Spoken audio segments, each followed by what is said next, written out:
plot twist is a literary technique that introduces a radical change in the direction or expected outcome of the plot in a work of fiction. Now tell me, can you think of a horror game that pulls off an insane twist? Maybe Resident Evil 8 in its crazy twist comes to mind.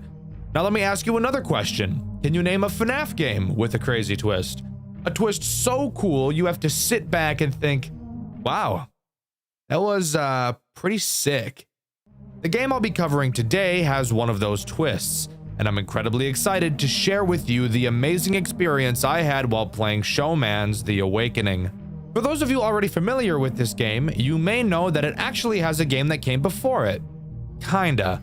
Years ago, the same developer released a game called Phobia: The Awakening, using the Wiggles as inspiration for the characters.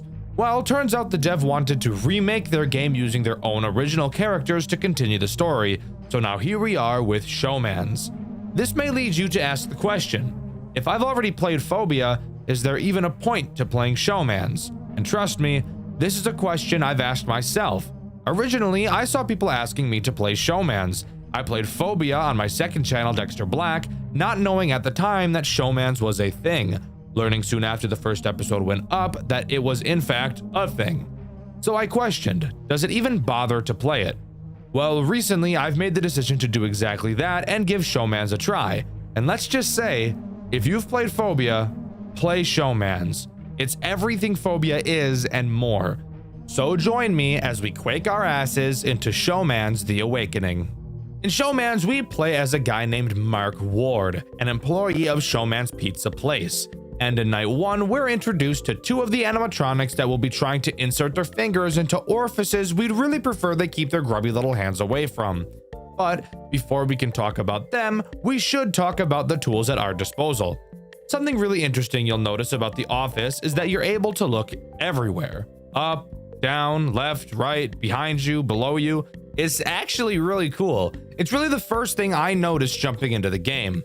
The reason for this is actually because Showman's wasn't created in ClickTeam Fusion like most FNAF games are. Instead, it was created in Blender, which is what most FNAF games use to model their characters, and is something I also had no idea could be used to program a game. So that was pretty cool learning for the first time. Anyways, you'll see two large hallways on your left and right, which you can light up using buttons on your desk. In front of you is this lady. Hey, hottie. She's not hot, I'm not even gonna lie, she's not even bad. Who we'll be talking about later in the video. And if you look behind you, you'll be able to see the clock where you can tell how much longer of the night you have to get through. Oh yeah, and of course, there's cameras, because it really wouldn't be a FNAF game without those. With that out of the way, now we can talk about the first two threats this game introduces, Johnny and Harry. Now I know, those names aren't very normal sounding when thinking in terms of Five Nights at Freddy's, when usually we're having names so utterly stupid you'd be forced to think they were a fictional character. But no, these two are still robots, and you still cannot have intercourse with them, so please remove all thoughts of that nature from your head for the remainder of this video. Johnny and Harry both start from the show stage and do the exact same thing. Johnny will move through the cameras to your right hallway, and Harry will move through your left hallway, where they will then enter what I'm going to be calling their attack mode. During their attack mode, they have 5 phases. Each phase has a sound cue, and it's important that you're listening for them. With each phase, they'll move closer and closer towards your office, with the final phase having them walk up to you. Obviously, you can check their distance by flashing the light at them, and by doing so, you will also temporarily stun them in place. However, I would highly recommend you don't turn the lights on when they're in the hall, as I personally feel it's much more efficient to just let them attack you so they can piss off as fast as possible. Every time Johnny or Harry enters a new phase, their eyes will glow for a short time after their sound cue plays. So when you hear it, you can just turn in the direction to double check that they've moved. On these earlier nights, you really don't have to be super careful with them. Flashing lights and not counting sound cues isn't really important since they're your only threats. So I'll get into a bit of a better strategy for them later on. However, once they enter your office, you'll have to quickly throw on a spare mask to fool them into walking away, just like the animatronics from Five Nights at Freddy's 2. And that's really it. Night 1 is pretty damn easy, really just introducing the basics needed to understand 2 very important mechanics. After beating Night 1, we see a cutscene, something that was not originally in Phobia. In it, we meet with the founder of Showman's, Jason Baker. He confirms with us that only Johnny and Harry were active on our shift, and we confirm. Apparently, this should not be happening, and it's a known issue. So that's good at least. Jason tells us that a previous employee mentioned more characters moving, which in all honesty doesn't bode well for my anus, given the fact we still have 5 more nights of this to deal with. But we get our things and go home for the night, only to come back to work in the morning. Night 2 introduces 2 new animatronics, and let me tell you, this is where the game starts to show how much of a pain in the dick it's about to become. The first character we should talk about is the fine shite sitting in front of us, Peggy. Peggy reminds me a lot of the scrapped animatronics from Five Nights at Freddy's Pizzeria Simulator, just given the fact of the way she moves subtly like them. She also reminds me a lot of what Anissa's husband really doesn't want her to do to him. Whenever you're not looking at her, whether that be checking on the cameras, looking at the hallways, or checking the clock behind you, Peggy has a chance to advance phases. You'll be able to see her start by looking down and slowly transfer through the phases until she's ready to attack. In order to reset her, all you have to do is flip the breaker switch on your desk to shock her and she'll reset. But be careful not to just spam this lever over and over, because every time you shock her, she becomes more aggressive, leading to the end of nights becoming incredibly stressful due to how fast she'll be attacking you. Cap'n Cackle is the other menace introduced on night 2. He is this game's Foxy. If you couldn't tell by looking at him, he's a pirate, just like Foxy. Also, he looks like he's cracked out of his fucking mind, zooted to the fucking moon. Seriously, look at this geeked out motherfucker. Holy shit, bro hasn't slept in 18 days. Look at those eye bags. What the hell happened? Stop looking at me, dude. Tell me that guy doesn't smoke crystal meth. Look at those fucking eyes. What are you doing? Hey. That's the face I make when I'm about to eat ass, bro. Anyways, similar to Foxy, he'll have several phases on camera 6. Watching him will slow his progression and even in some cases make him go backwards. If he happens to leave camera 6, he doesn't do exactly what Foxy does. Instead, he'll just start moving through your cameras like any other character would, albeit very quickly. If you manage to stare at him in one of those other cameras, he will go back to camera 6, where you can continue oogling at him to make him stay put. Both Peggy and Cap'n Cackle work very well together, and the same goes for Johnny and Harry. We have 2 other central characters left to introduce, and you'll notice that those 2 also work very well in tandem with one another. This is something I need to give this game praise for. It is so incredibly good at introducing new mechanics in a way that's stressful, yet engaging and fun. You introduce Peggy, a character that moves when you don't look at her, and Cap'n Cackle, another character who moves when you're not looking at him. And because these 2 characters are in different places, it forces you to learn how to balance them together. God, it's so fucking cool. Similar to last night, this night also has a cutscene after completion. In it, we're seen walking to the exit of the building. We hear a noise and quickly turn around to see an unknown animatronic staring back at us. It stares for a while before turning around and walking away. This is a character we haven't yet seen. Even the characters we'll be talking about on later nights can be seen on the cameras all the time, but this one can't. Keep him in the back of your head as he'll become important later. For now, let's move on to night 3. Night 3 only introduces one character, but it also introduces another incredibly important mechanic, that being your vents.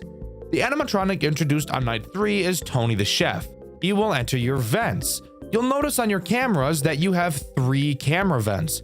Tony can enter 2 of them, those being either camera 12 or camera 11.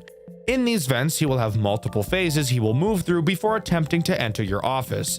With each movement, a very quiet sound cue will play, a stark contrast to Phobia, where the sound cue was very noticeable. By double-clicking on a vent cam, you can lock the vent. Locking a vent uses no power because the game has no power to begin with. Praise God. Once a vent is closed, you can keep it closed as long as you'd like, with no consequences. The only downside is that you can only close one vent at a time. So this night really isn't all too different from night 2. Well, now's the time when I want to talk about sound cue counting with Johnny and Harry, as it's this night where you'll probably want to start getting used to doing that. As I mentioned earlier, Johnny and Harry each have 5 different phases in your hallway. The first is when they initially enter the hallway. You'll be able to tell because you can see their eyes in the hallway for a brief moment, and because you'll be able to hear their big old feet stomping around, kind of like I want Toy Chica to stomp on my testicles. Once one of them enters your hallway, you can stop checking on them and focus on listening. Start a mental count of 3 in your head. All sounds in this game are directional, so that really helps. Whenever you hear footsteps on either side of you, decrease that side's number by 1. Once the counter reaches 0, you know that the next time you hear footsteps from that side is when they'll walk into your office to attack. Okay, 4 left, or 3 till he's at the last stage. 2 left until he hits door. Okay, 1 more. And he's at the line. He's walking the thin line. 1 more. I want to see how close I can cut it. Hi. Oh, yes. Yeah, that's awesome. Thanks for that. Doing this while they're both attacking you at the same time can get a little overwhelming, and on later nights they do like to attack together a lot. But if you can nail this counting strategy, they really shouldn't be too much of an issue. After completing night 3, we get to watch another lovely cutscene. In it, we're looking through the factory for who the fuck knows what. We open a crate and find a Johnny plush inside. Seeing this toy seems to trigger some primal instinct in us, and we pass the fuck out. Honestly, bro, probably not the greatest place to lose consciousness. I'm not even gonna front. We awake in another room, only to look up and see Showman. Scared as shit, we wake up from our slumber only to realize it was a short dream we had after we had passed out. There is clearly something mentally wrong with our dear beloved Mark. We just have to figure out what it is. Night 4 introduces the man himself, Showman. Showman works in perfect tandem with Tony, also attacking your vents. Although, unlike Tony, Showman can only attack your camera 13 vent. However, he also fucking loves to do this at the same time that Tony is jumping penis first into your vents. Showman only has 3 phases in the vent before attacking, so notably faster than Tony. So while both of them are attacking your vent, you really have to be counting their positions to figure out whose vent you need to close first, because once again, you can only have one closed at a time. If one of those fuckers get into your office, they're gonna crank that soldier boy and clock you in the jaw. I'm just gonna go ahead and put this on and hope to God. Okay, so it didn't work. I couldn't tell which one was closer, bro. I thought the guy I had blocked off was closer. I couldn't tell. All in all, each character is incredibly easy to deal with, but because of how perfectly they all work together, it can lead to an incredibly stressful experience trying to play against all of them at the same time. However, never at any point throughout my playthrough did I feel like this game was unfair or that RNG was too much of a factor. This game, dare I say it, might have borderline perfect video game balancing. After completing night 4, of course, we get another cutscene. This one taking place before we go to work for the night. Before we enter our car, we get a call from Jason, telling us not to come in to work tonight. He says things are getting too dangerous and that it would be unsafe for us to go through our shift. We agree to not go in tonight, except the plot twist is that I fucking lied and we're gonna go in anyways, because we hate authority like a 16-year-old white boy from the suburbs. On night 5, we get a call from the phone guy, and let me tell you, he is absolutely pissed that we decided to come in for the night. He explains that anything in that building that moves will be demolished in the morning.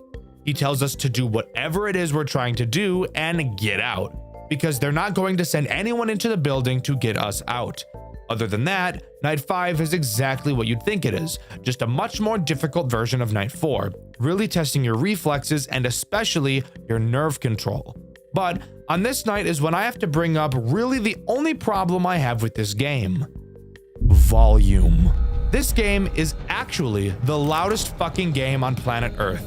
Holy shit, everything makes noise, and it makes a damn lot of it at that.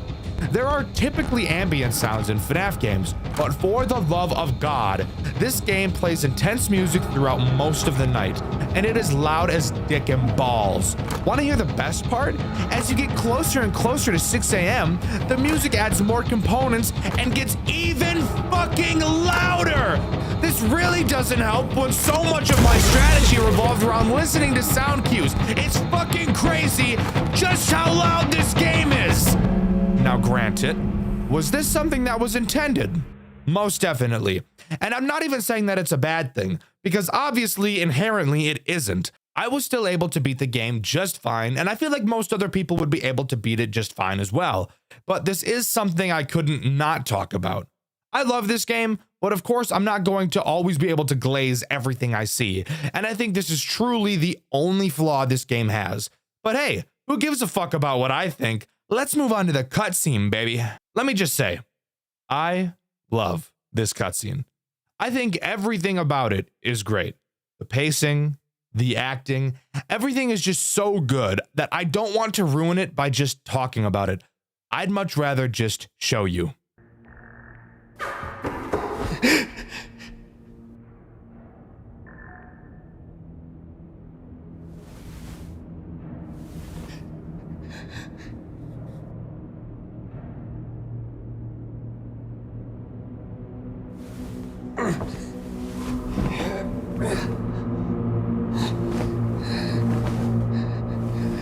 Ladies and gentlemen, boys and girls, put your hands together for our birthday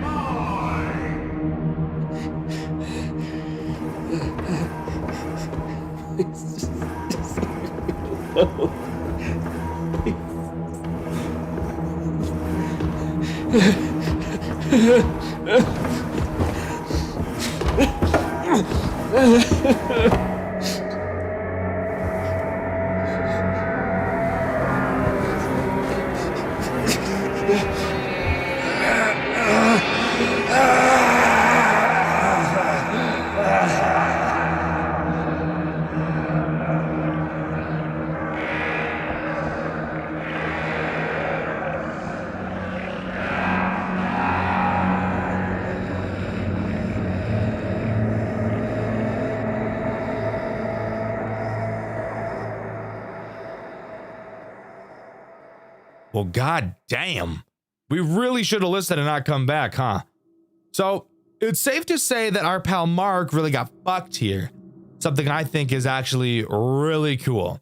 It's fairly common for FNAF games to have a character die in them, most commonly a phone guy, but to actually see it like this is just awesome. Going into night 6, we actually get a cutscene before the night happens rather than after it. In it, we play as the phone guy going into the building to get Mark. After a bit of searching, we find him, and once again, I think it'll just sit much better with you if you just watch it for yourself. Mark? Is that you?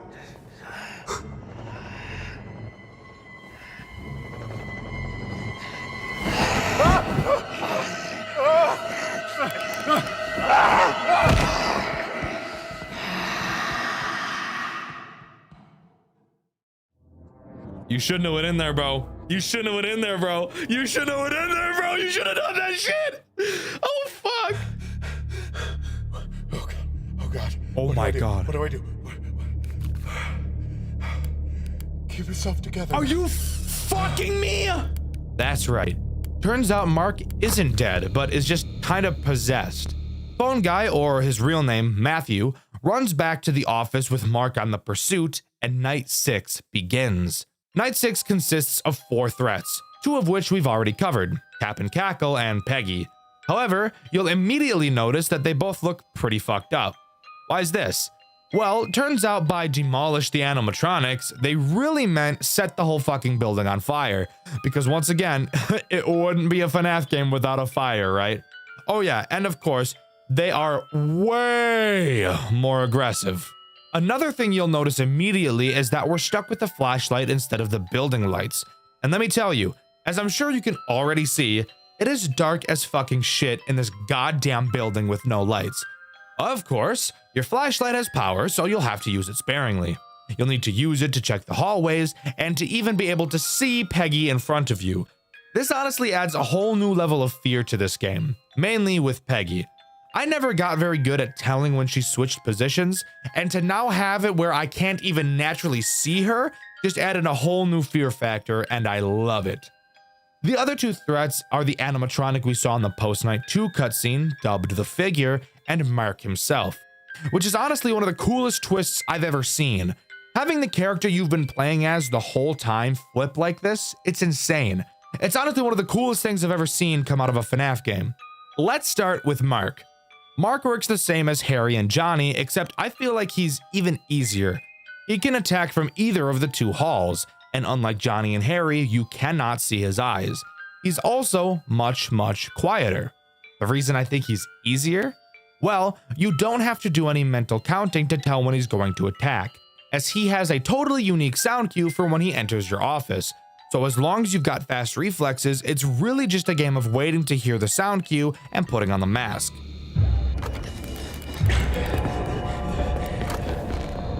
The final new threat on this night is, of course, the Figure. He takes the place of Tony and Showman attacking your vents.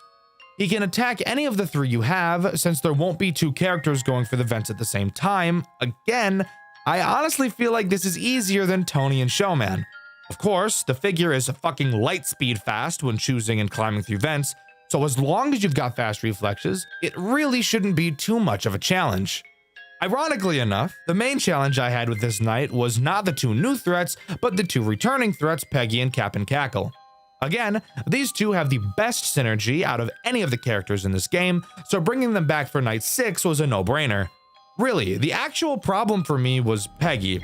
The sheer speed at which she moves is enough to make you shit in your britches, and nearing the end of the night, she will be moving at a speed Usain Bolt would be creaming his pants over.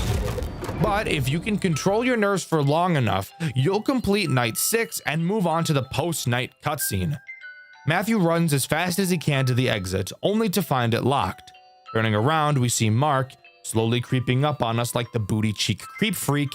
The screen cuts to black, and we're left with only the screams of Matthew echoing throughout the pizzeria, and Showman's The Awakening comes to a close.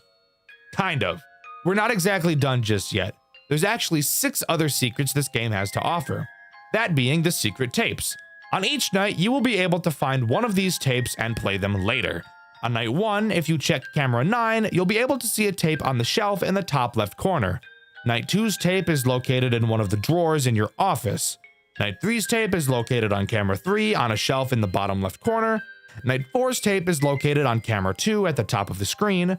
Night 5's tape is located on camera 5 on a high shelf in the middle of the camera, and Night 6 tape is conveniently located directly in front of you on the desk. Hey there, post-scripting Deku here. Turns out I'm fucking wrong. These are not the locations of the tapes on every night. Turns out every single night, besides the 6th one, has a random location for each tape, each being on a different camera. This was just the order that I had. So, yeah. Sorry about that. These tapes, as I'm sure you could have guessed, go over some extra bits of lore to help us piece together the story.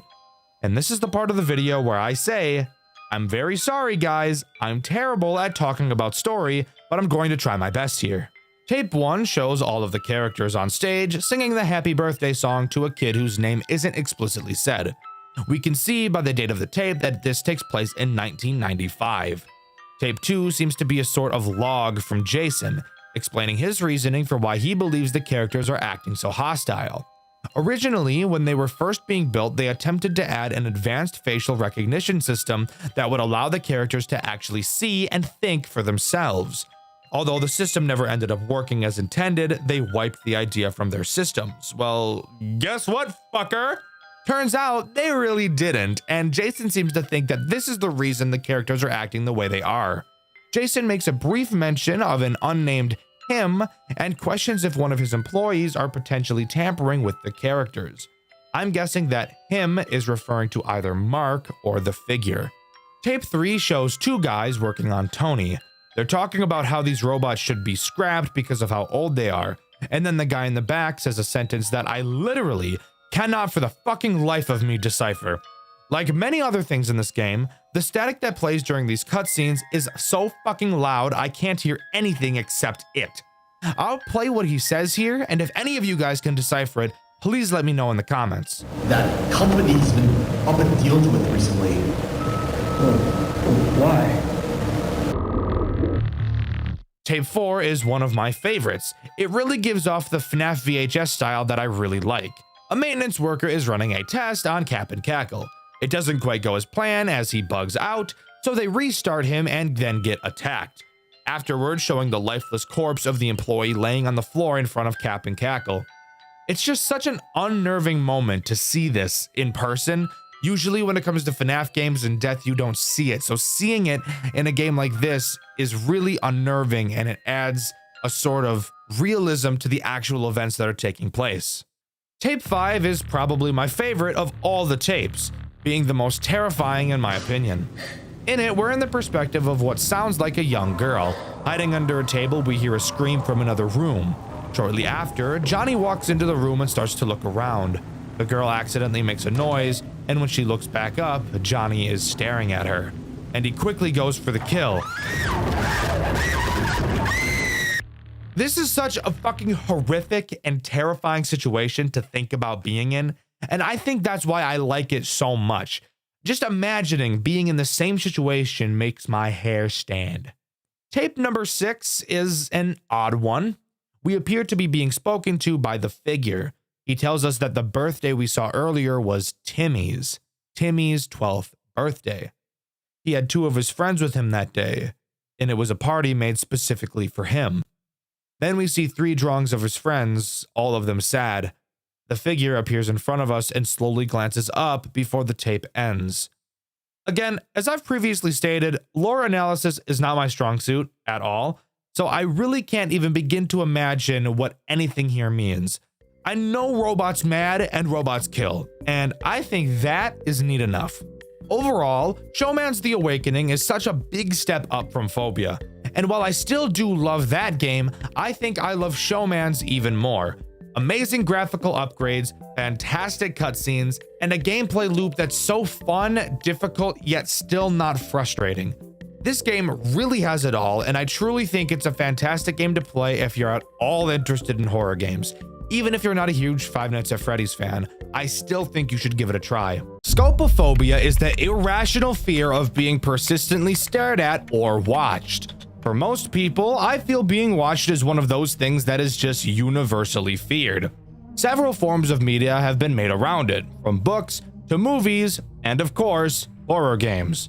But what about FNAF games? What is the scariest FNAF game you've ever played? And while playing it, did you get the strange feeling that you were being stalked? Banshee is a new FNAF fan game created by Kimarzuru and released fully on July 23rd, 2025. For a lot of people, the FNAF genre hasn't grown boring, but has lost a lot of the fear factor that it once had. I know for me personally that is the case. Sure, cheap jump scares will always startle people, but actually being scared is something that most FNAF games just aren't capable of doing anymore. Banshee, however, is different. Banshee isn't just scary, Banshee is horrifying. Grab a drink and get ready to jump into the rabbit hole that is Banshee, Five Nights at Freddy's most horrifying fan game. Banshee is a game heavily inspired by the original Five Nights at Freddy's Pizzeria Simulator, mainly taking inspiration from the night sections of that game, wherein instead of beating the night by surviving, you instead have to complete multiple tasks, making the length of the night dependent on you. Of course, when you think of Pizzeria Simulator, the very well-known salvaging sections may come to mind, and don't worry, Banshee has those too. Before every night, you will have to salvage a character in much the same way you do so in Pizzeria Simulator. On night 1, you have to salvage Springtrap. Pause. This design is actually horrific. This is gross. I haven't seen a model from a game that made me as uncomfortable as this one has in a long time. And trust me, they only get more grotesque and uncomfortable as we follow the White Rabbit.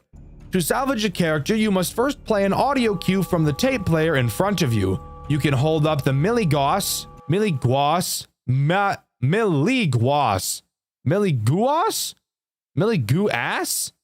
I don't know, to measure the animatronic's aggravation.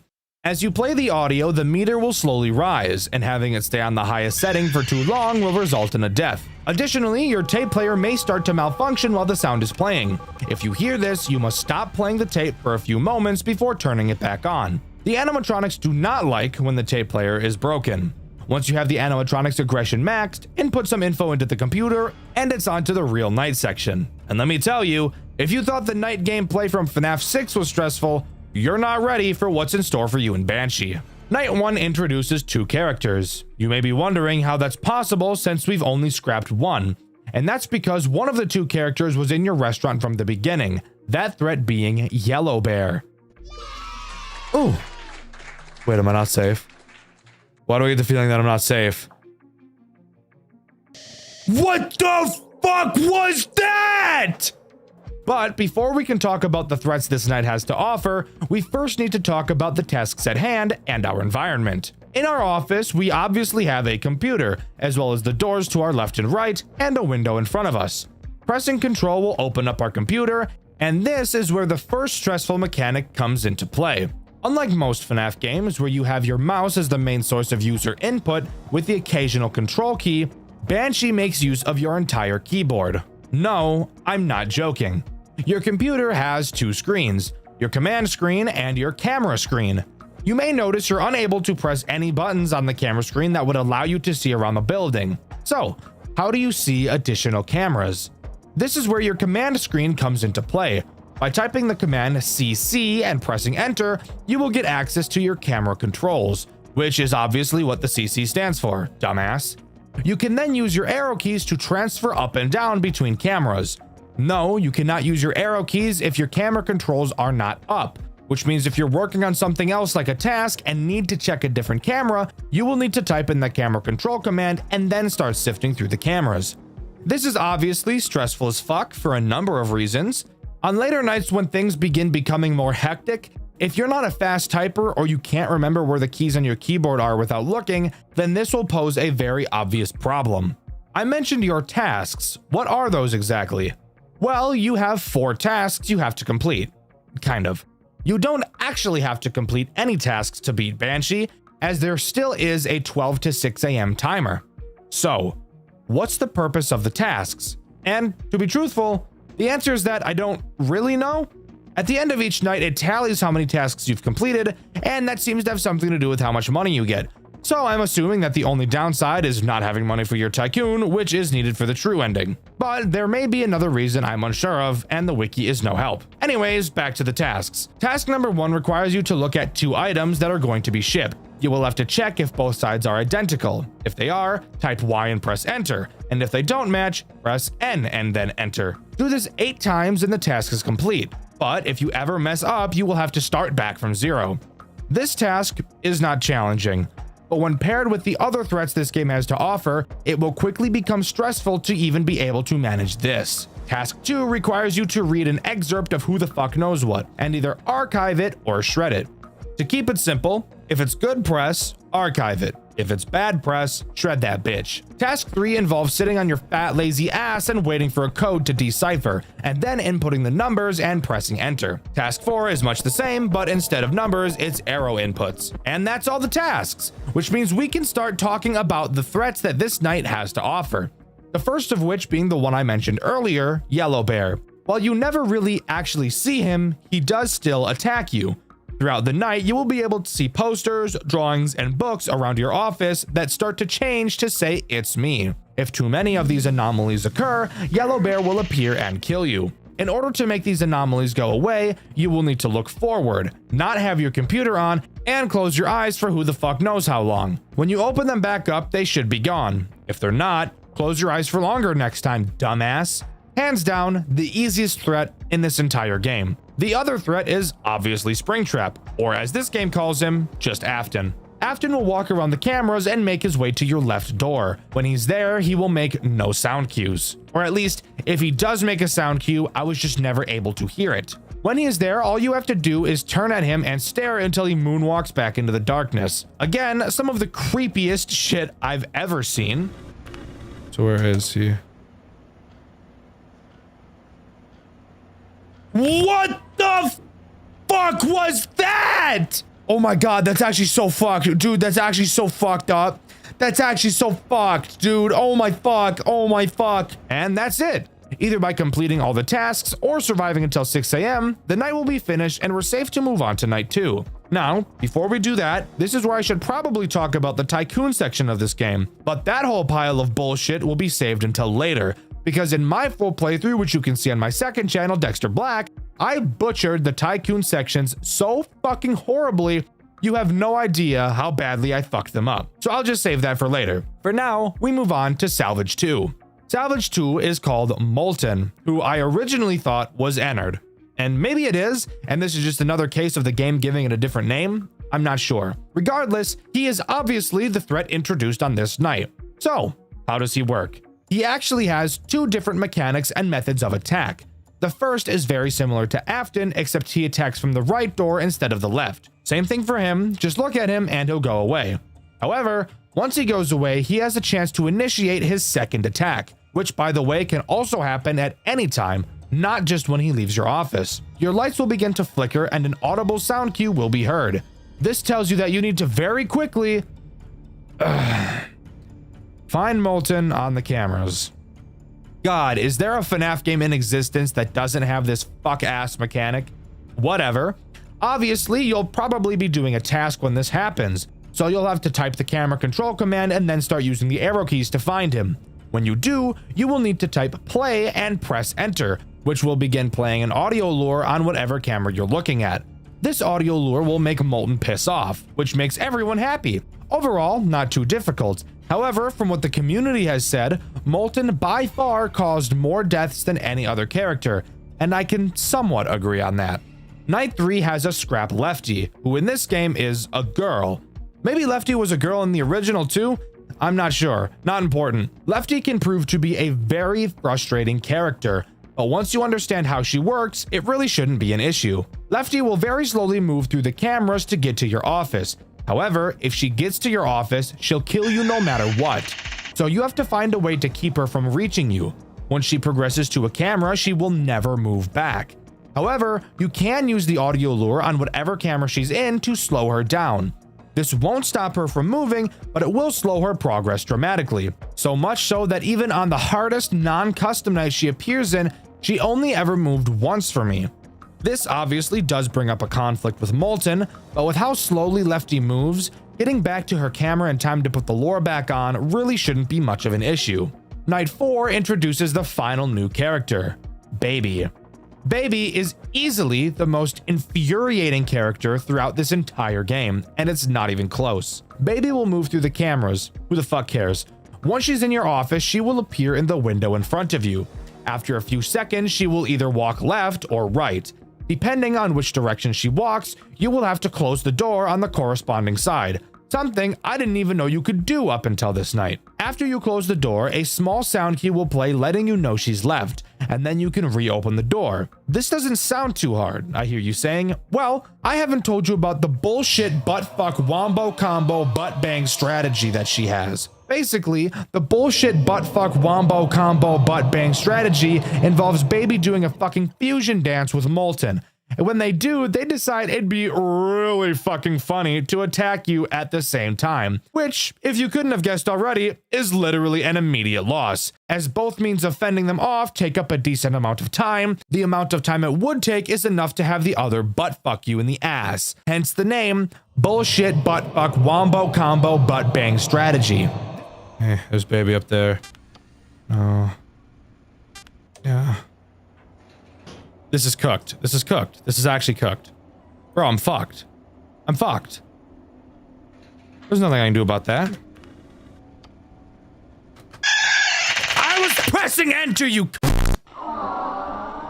That was just cooked. There was nothing I could do about that. I don't know how long I have to hold it for Baby. And he was on my ass. So I really didn't know what to do there. Really didn't know what the option was. This is really the only huge RNG problem this game has, and it doesn't happen nearly as often as something like Toy Bonnie Vent AIDS does. Finally, we have Night 5, which is an interesting night, to say the least, as it's actually easier than Night 4. Sure, the animatronics are more aggressive, but I still think overall it's probably easier than Night 4 is. No new threats are added, however, one of them is removed.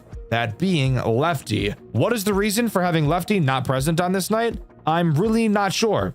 So this night goes just about as well as you'd expect it to. And with that, the game is over. We get a final monologue from Henry as he burns down the building with us inside, mentioning how he didn't want us to go, but he needs to bring his daughter back. I'm gonna be honest, I don't give a fuck about this ending. You wanna know why? Because it's not canon in any way.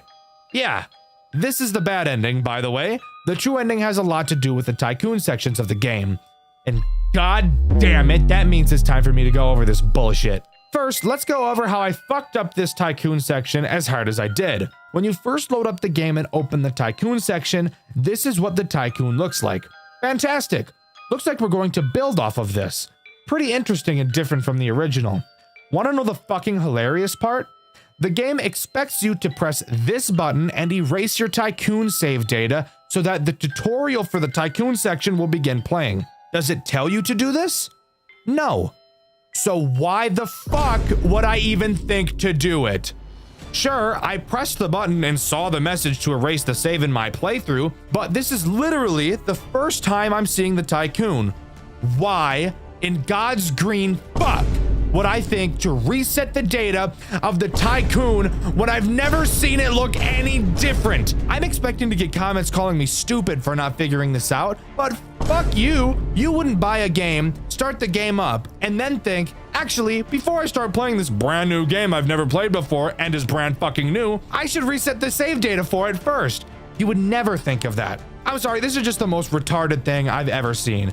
There is literally no indication whatsoever that I should reset the save. If there was indication, then there wouldn't be an issue, but there isn't. I'm just shown the Tycoon and that's it. But hey, let's just relax for a moment and pretend like this part of the game actually makes sense. What exactly do you do? Well, you obviously go through the tutorial and learn how to play the Tycoon, and then can get to building. And then from there, it's just Pizzeria Simulator. Buy things from the catalog and add them to your pizzeria to get points and level up. Fantastic! Completing the tasks during the nights will give you the money you need to buy more in the Tycoon sections as well. Fantastic! Now, after completing night 1 is where the game starts to get a bit interesting. On the main menu, after completing night 1, you will see this big red box. Clicking on it will reveal a statue of a Banshee. Turning it to its side will reveal a note describing that you need to look northwest to find a key. Wait one night and look again to find a door, presumably that the key would be used in. Going to your Tycoon and scrolling all the way northwest, you'll be able to see a small red dot. Clicking on it will reveal a golden rose, which is presumably the key that was referenced in the note. Now, pause. I'm going to complain here again about how I fucked this up so badly. I had no idea that the map could be scrolled. Why? Because I was never taught in the tutorial, and I never saw the tutorial for reasons explained earlier. However, what I did do was click around the top northwest corner of the screen looking for this key. Clicking the big sign reveals a very dark red screen with some random text that'll become important later. So, this leads me to believe that this was the thing northwest that I was supposed to see. I thought I was doing the right thing. This series of coincidences is actually insane. Sure, there's no literal key here, but that led me to assume that the key was a metaphor for something else. Now tell me, would it be unreasonable for me to suspect some kind of retarded metaphor from a FNAF game? I don't think so, but whatever. After beating night 2, if you go back to the Tycoon and press the red dot again, you'll see a golden pillar. Altar? I don't fucking know what this thing is. You can place the rose you got from the previous night there, which reveals a drawing of the marionette, the same drawing that you can see in your office above your computer. During night 3, if you click the marionette poster, you'll see what I believe to be a chair and a clock. I think. I have no idea what I'm looking at. You can push the chair underneath the clock and the pendulum of the clock will fall. You can then collect the pendulum. You will then get kicked out of the night back to the title screen. Clicking on the red box again will show the statue once more. You can then take the pendulum and place it into the stomach of the statue. Seriously, don't read into this too much. This is some fucked up Aoni type puzzle. Don't read into it, just accept it. After completing night 3, if you click the red box again, you'll get a cutscene. In it, you'll see clouds parting in the sky and a code appears behind them, along with the text, "The safe." Then you can go into your Tycoon, and instead of typing Tycoon into the directory, you can type Clown, which will start up a remake of the Clown minigame from Pizzeria Simulator. You can also play the Ball Pit minigame and Midnight Motorist. As I'm sure you could have guessed, the Midnight Motorist minigame actually serves some sort of importance. This minigame plays a lot differently than the original. It's a text-based adventure rather than a side-scroller. In it, you can walk around a forest and look at trees, something you all have never done before. Searching some of the trees, you can find a pendant. Walking to a lake, you can find an old man fishing. This person is who I assume to be Old Man Consequences. If you talk to him, he'll tell you the story of a girl who found a rabbit. The rabbit eventually dies and her father gets her to bury it. Later, she digs up the corpse only to find that the rabbit's fur had turned yellow. Oh my god, guys! Like Spring Bonnie, do you get it? Can you fucking believe it? Oh my god, I'm gonna bounce up and down, dropping my cheeks and testicles all over my desk! Oh yeah, you can also give the old man the pendant you found and he'll say that it belonged to her. Looking in some more trees, you can find blood-stained glasses. If you bring them to a man by a house, he'll tell you that they were your brothers. After beating Night 4, you should be able to buy the safe item from the Tycoon. We'll get to that later. Clicking on it will prompt you to type in a code. Typing in the code we saw in the cutscene earlier will open the safe, revealing a picture of a locked gate inside. After buying everything else in the Tycoon section, if you load the original version of the Tycoon and click the logo, you'll be sent to the gate. If you've done everything correctly, clicking on it will spawn you onto a boat. On the boat, you're told a story. Once again, I assume this story is being told by Old Man Consequences. He tells the story of Charlotte, Henry's daughter, the girl who was pushed outside of the pizzeria in the rain and left outside where she was later found dead. The story is abruptly ended by the line, "She isn't there anymore, Henry." Finally, if you've done everything properly and at the right times, when you enter Night 5, the puppet will be present, likely being the reason Lefty isn't there. The puppet acts as this game's final boss. So let's quickly go over her mechanics. The puppet can appear in any of your 2 doors. When she does, simply close the doors and she'll go away. Additionally, she will play a laughing sound cue. When she does, you must find her on the cameras and stare at her until she leaves. And as far as I'm aware, that's all that she does throughout this night. That may not seem like a huge issue, but of course, when paired with everything else and the bullshit buttfuck wombo combo butt bang strategy at the same time, this can be a very stressful night. But if you manage to beat it, you'll get one last cutscene. Michael Afton, alone in the suffocating darkness. He turns his lighter on, only to see the yellow bear, his own brother, staring back at him. Unable to look away, eventually even his brother leaves, leaving Michael truly alone. Knowing there's nothing left that he can do, Michael sets the building ablaze, killing himself while also allowing the souls, his brother, and Charlotte to rest. And with that, Banshee comes to a close. But hold up! Want to hear something awesome? If you remember, I said you have to get the safe in order to get the true ending.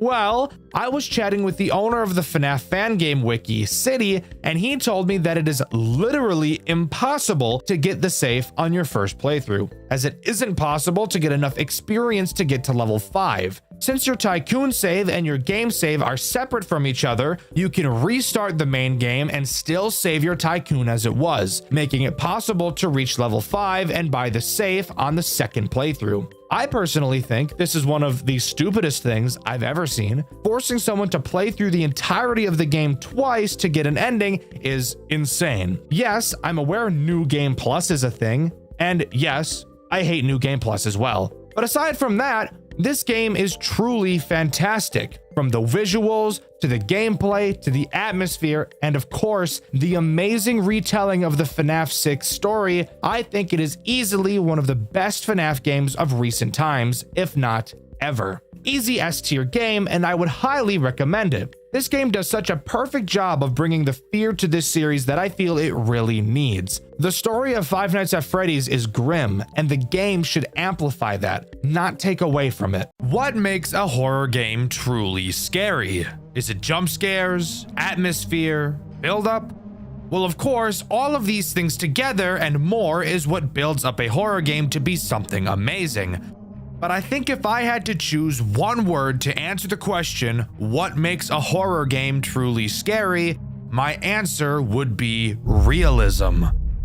In order for your game to be truly scary, I feel like the player has to be able to connect with your game on a personal level. And what better way to make that happen than to make the environment around them feel real? The game we'll be talking about today, I feel, pulled this off almost perfectly. A Five Nights at Freddy's fan game that was able to capture the real feel of an office, an environment, and realistic means of self-defense in a situation that seems so dire you'd think you'd never be able to make it out to tell the tale. The game we'll be covering today is Freddy's Reanimated, the most realistic FNAF game ever made. Reanimated does not begin like most FNAF games tend to. This game opens to a dark void. We're told that when we die, we will be brought back to this void and that we won't be remembered. However, if we are to be remembered, what is the name we'd like etched into our headstone? And it's here where we can actually choose a name for our character. Afterwards, we're booted into the menu where we can begin the game. As the game begins, we're given a pretty eerie opening cinematic, something pretty uncommon with Five Nights at Freddy's games.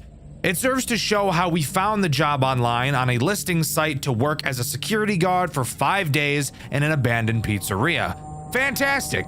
I know myself personally would never accept a job that I know for a fact won't even last a week, but hey, different strokes for different folks, I suppose. With that, we're thrown into the first night where I can talk about hands down one of my favorite parts about this game. Loading into the office, we're hit with something crazy. This game looks real. The office looks like an actual office, with objects placed around that actually look like they should be there, not just a random assortment of items like we typically see in FNAF games. And the sound design is amazing. This game looks real, it sounds real, and I think that's one of the big reasons why people love this game so much. It tries to feel real. Watch for when he's closest. He can be tricked easily. What the fuck does that mean, bro? Holy shit. Oh my god. What the fuck? This looks sick. Of course, like most FNAF games tend to do, we have a phone call on each night to listen to. Instead of the usual where the phone guy at least sounds somewhat like they know what they're doing, the phone guy in Reanimated sounds baked out of his fucking mind. Speaking of which, the only reason we have a security guard job right now is because the place is being demolished soon. So we don't want any funny business going on at night. He tells us the basics of our camera. Who cares? That's my job. What he does say that's actually of note is that the building we're in has been abandoned for over a decade. And the only reason we're watching over it now is because the building is about to be demolished. And for some reason, they're concerned about funny business going on because of that. I have no idea what funny business is supposed to mean. My first guess was people breaking in to steal something, but then I thought, well, that doesn't make sense. People could have been stealing from this place for the last 10 plus years. Why would they all of a sudden decide they needed to do this now? Maybe it means graffiti, but the place is being demolished, so who cares? This is such a weird thing to latch onto, but I just feel like it's strange to mention this now.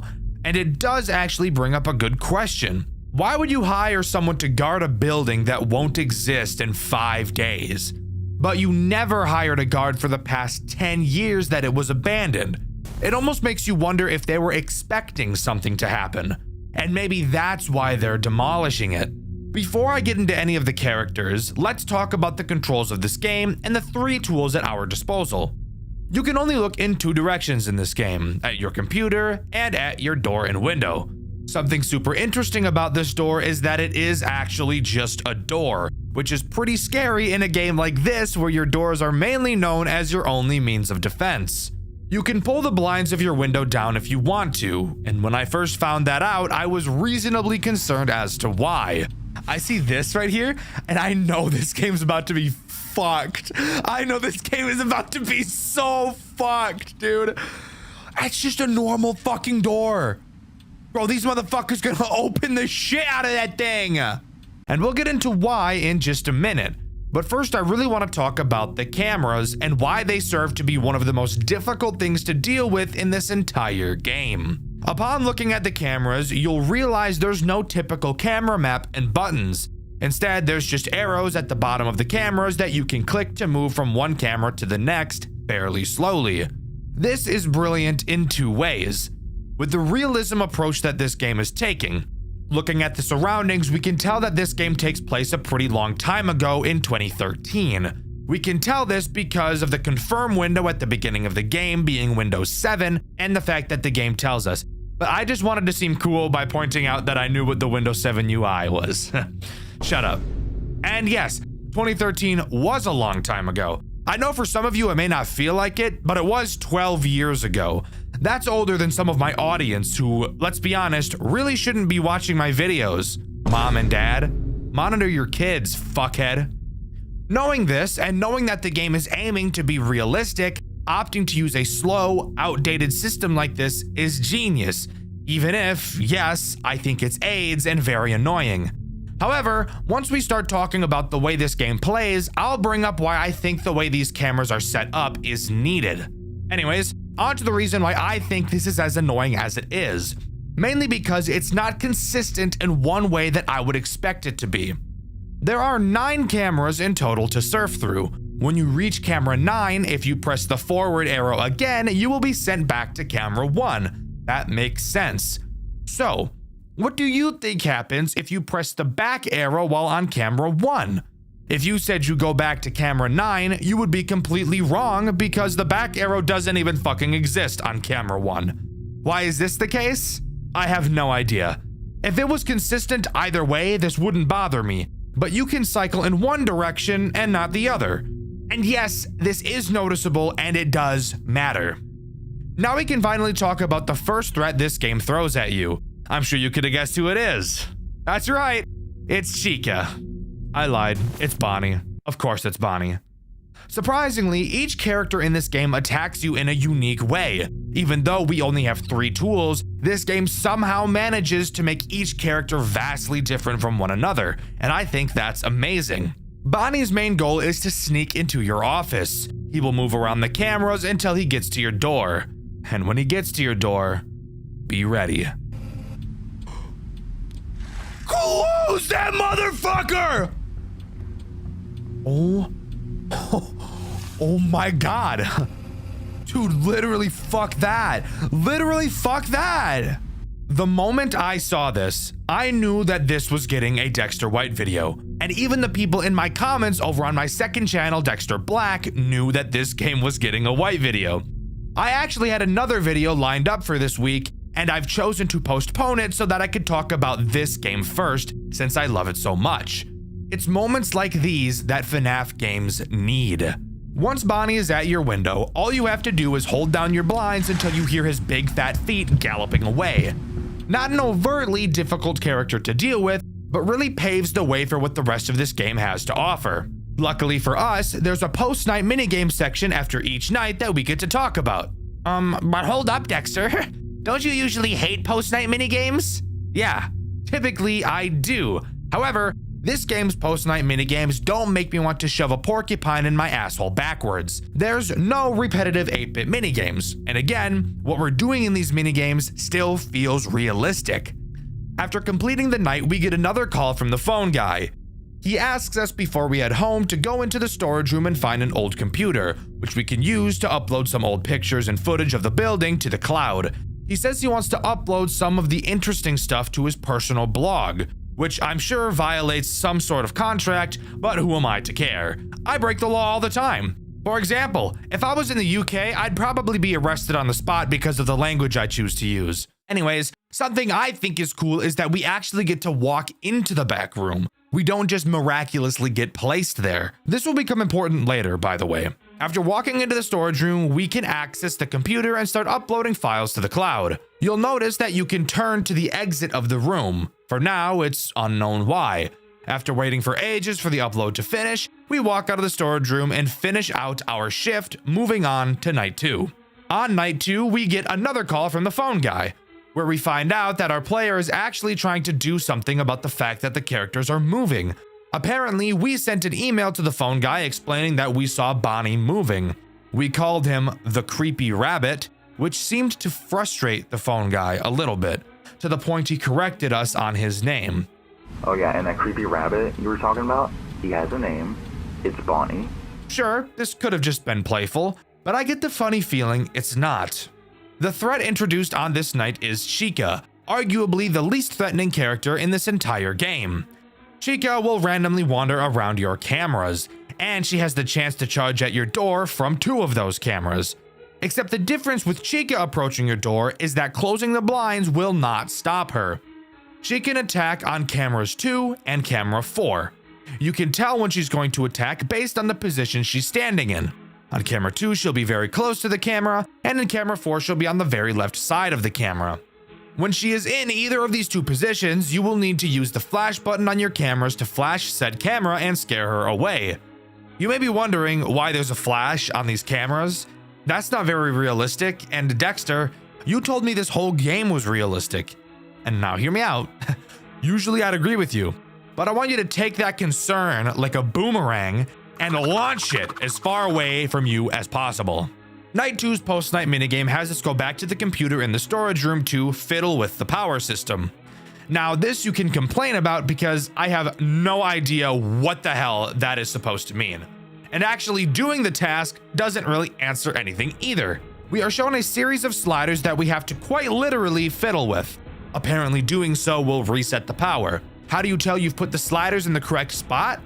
Well, you just have to do trial and error. Move one slider a single place, press reset, and if it turns red, change it again. This is very monotonous. If only there was something else on this night to cure my boredom.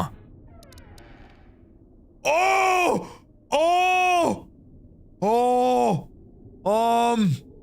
don't want to look back. What did I tell you? It's moments like these that really make these FNAF games stand out. To any future FNAF devs, do cool shit. Your game does not have to be stupidly hard to be memorable. It just has to do cool things. And this is some of the coolest shit I've ever seen. While looking at the computer, Bonnie will slowly try to creep closer and closer to you. You will have to look back at him lest he shoot his Jeep juice all over your spine. You can actually watch him walk backwards while you look at him, almost like he knows you've noticed he's moved, and is attempting to readjust himself so you go back to looking away. What the fuck? Oh my god, oh my god, oh my fucking god! Did you see that shit? Motherfucker just crip walked back, he moonwalked. It's honestly some of the creepiest shit I've ever seen come out of a FNAF game, and I love it. After completing this minigame and turning towards the door, you'll realize that Bonnie has gone away. Obviously getting bored of you because you're boring. So all we have to do now is walk out of the building. You want me to walk out that motherfucking door? You honestly want me to walk out that fucking door? I mean, I'll do it, but fuck. Oh my fucking god! This game is fucking awesome, by the way. But now it's time to move on to night 3. On night 3, the phone guy says he got another email from us because we told him that Chica was now moving too. He said that in case anyone else starts moving, we should use the flash, because they're probably not used to bright lights. Again, I find this weird coming from him. And come to think of it, why would any of the animatronics from any FNAF game be sensitive to light? They're always on stage where bright lights are beaming on them almost constantly. So I just find it odd how much the phone guy seems to want us to do this. He ends off the call by stating he wanted to tell us a story, but he's out of time. Maybe we'll hear that story another day. For now, let me tell you the story of Sparky the dog. You remember, the hoax character that was said to be in Five Nights at Freddy's 1 way back in the day? Yeah, for some reason he's in this game. And he's the threat introduced on night 3. His mechanics are simple, but really start to show how annoying this camera system is going to become. Occasionally, Sparky will bark. When he does, he will be teleported to a random camera. You will have to find which camera he's on and flash him. Am I a huge fan of this mechanic? No, not at all. And I'm really not a fan when I have to meticulously scrape through each camera one by one. Overall, so far, it's not going to be all too bad. Keep your eyes on Chica, find Sparky every once in a while, and occasionally hold the blinds for Bonnie. Simple sugar, not so bad. But trust me, it'll get bad pretty damn fast. After completing the shift, we get another call from the phone guy. He tells us the cameras have been acting strange and that we should use the computer in the storage room to reset them. He also curiously mentions that he has remote access to the camera system. So that brings up the question, why the fuck are we even here? If someone else is able to watch the cameras in the safety of their own home, where there aren't a bunch of murder robots trying to butt fuck them, who cares? Let's just finish our shift and head to the storage room. I'll see you on the flip side. I'll see you in the grave, asshole. So let me tell you a little something. Oh my fucking God! I love this game. I don't know if that was obvious or not. Entering the storage room is when we enter by far the most difficult minigame section in this entire game. I'm not kidding. We're tasked with literally just holding a button down on the PC. Once it charges all the way, we'll reset a camera and move on to the next one. However, when you let go, the bar will very quickly decrease. That may not sound so bad. It would only be bad if we had a certain purple distraction trying to blow our backs out now, wouldn't it? What the fuck? What? Bro, he's fast as shit. Bonnie is the sole reason why this minigame is so AIDS. Bonnie, for some reason, thought that today was the day he was going to take the Rock Lee ankle weights off and show us his true speed. Bonnie is so astronomically fast during this minigame, it's not even funny. 3, 2, 3. Oh my motherfucking God. Oh my fucking God. Oh my fucking God. Can I break his knees? You have maybe 2 seconds of time to look at the screen before he kills you, so you have to be fast. And what adds to the difficulty of this night, the hitbox of the progress bar you have to click and hold. Swiping your mouse back and forth to check on Bonnie, then moving back to the computer is insanity. And when you come back, you have to hold the position of your mouse on this tiny little progress bar and continue to hold. But you can only hold for maybe 1 second before you have to turn back around to Bonnie and wait for him to walk all the way back to the door. And keep in mind, the progress bar is decreasing every time you look away, so you're really just fucked. And once you complete a camera is when you notice you have to fix 3 more. And if you ever die to Bonnie, go back into them all over again. Fuck you. This minigame took me around 30 minutes to finally complete. It's unironically the second hardest canonical challenge in this game, and I would love to have to never do it again. Oh, but one more interesting detail about this minigame. The final camera you fix briefly shows Foxy in the camera. Oh boy, I hope that's not foreshadowing or something. After completing that hell, we don't have to almost get touched by any robots on our way out and are free to move on to night 4. The phone guy calls us and fucking rambles about some bullshit I don't care about. He says that there was an ancient civilization that archaeologists found, and those researchers were later haunted by handprints of the ancient civilization. Again, I really don't give a fuck. This is purely symbolic for the story of the game, which I'll talk about later. But this was the story he was itching to tell us. I would rather itch my balls than hear him talk about that again. The threat introduced on this night is Foxy. Spoiler alert, the camera was foreshadowing something. Foxy acts exactly how you think Foxy would act. You have to look at him to stall him, and if you don't, he'll run to your office. But as I'm sure you could have guessed, he too doesn't care about your door. Watching him will push him back, so you know, just make sure you're doing that. Something of note is how Foxy breaks the cycle you've been really trying to build up throughout the game, forcing you to develop a new one. Up until this point, watching Chica has probably been your main focus. But now with the character that demands even more attention, I'm sure you can figure out why Foxy will put a big wrench into your plans. Now you have to find a way to constantly watch Foxy and Chica. And lucky us, Foxy is on camera 6, several cameras away from Chica's attack cameras. This game knows what it's doing. Sure, it's frustrating, but it's also genius. In this post-night minigame, we're told we have to fix a ventilation problem. Phone guy tells us it's just turning a few knobs. The ventilation room is in a door right off of the storage room. So the storage room is where we go.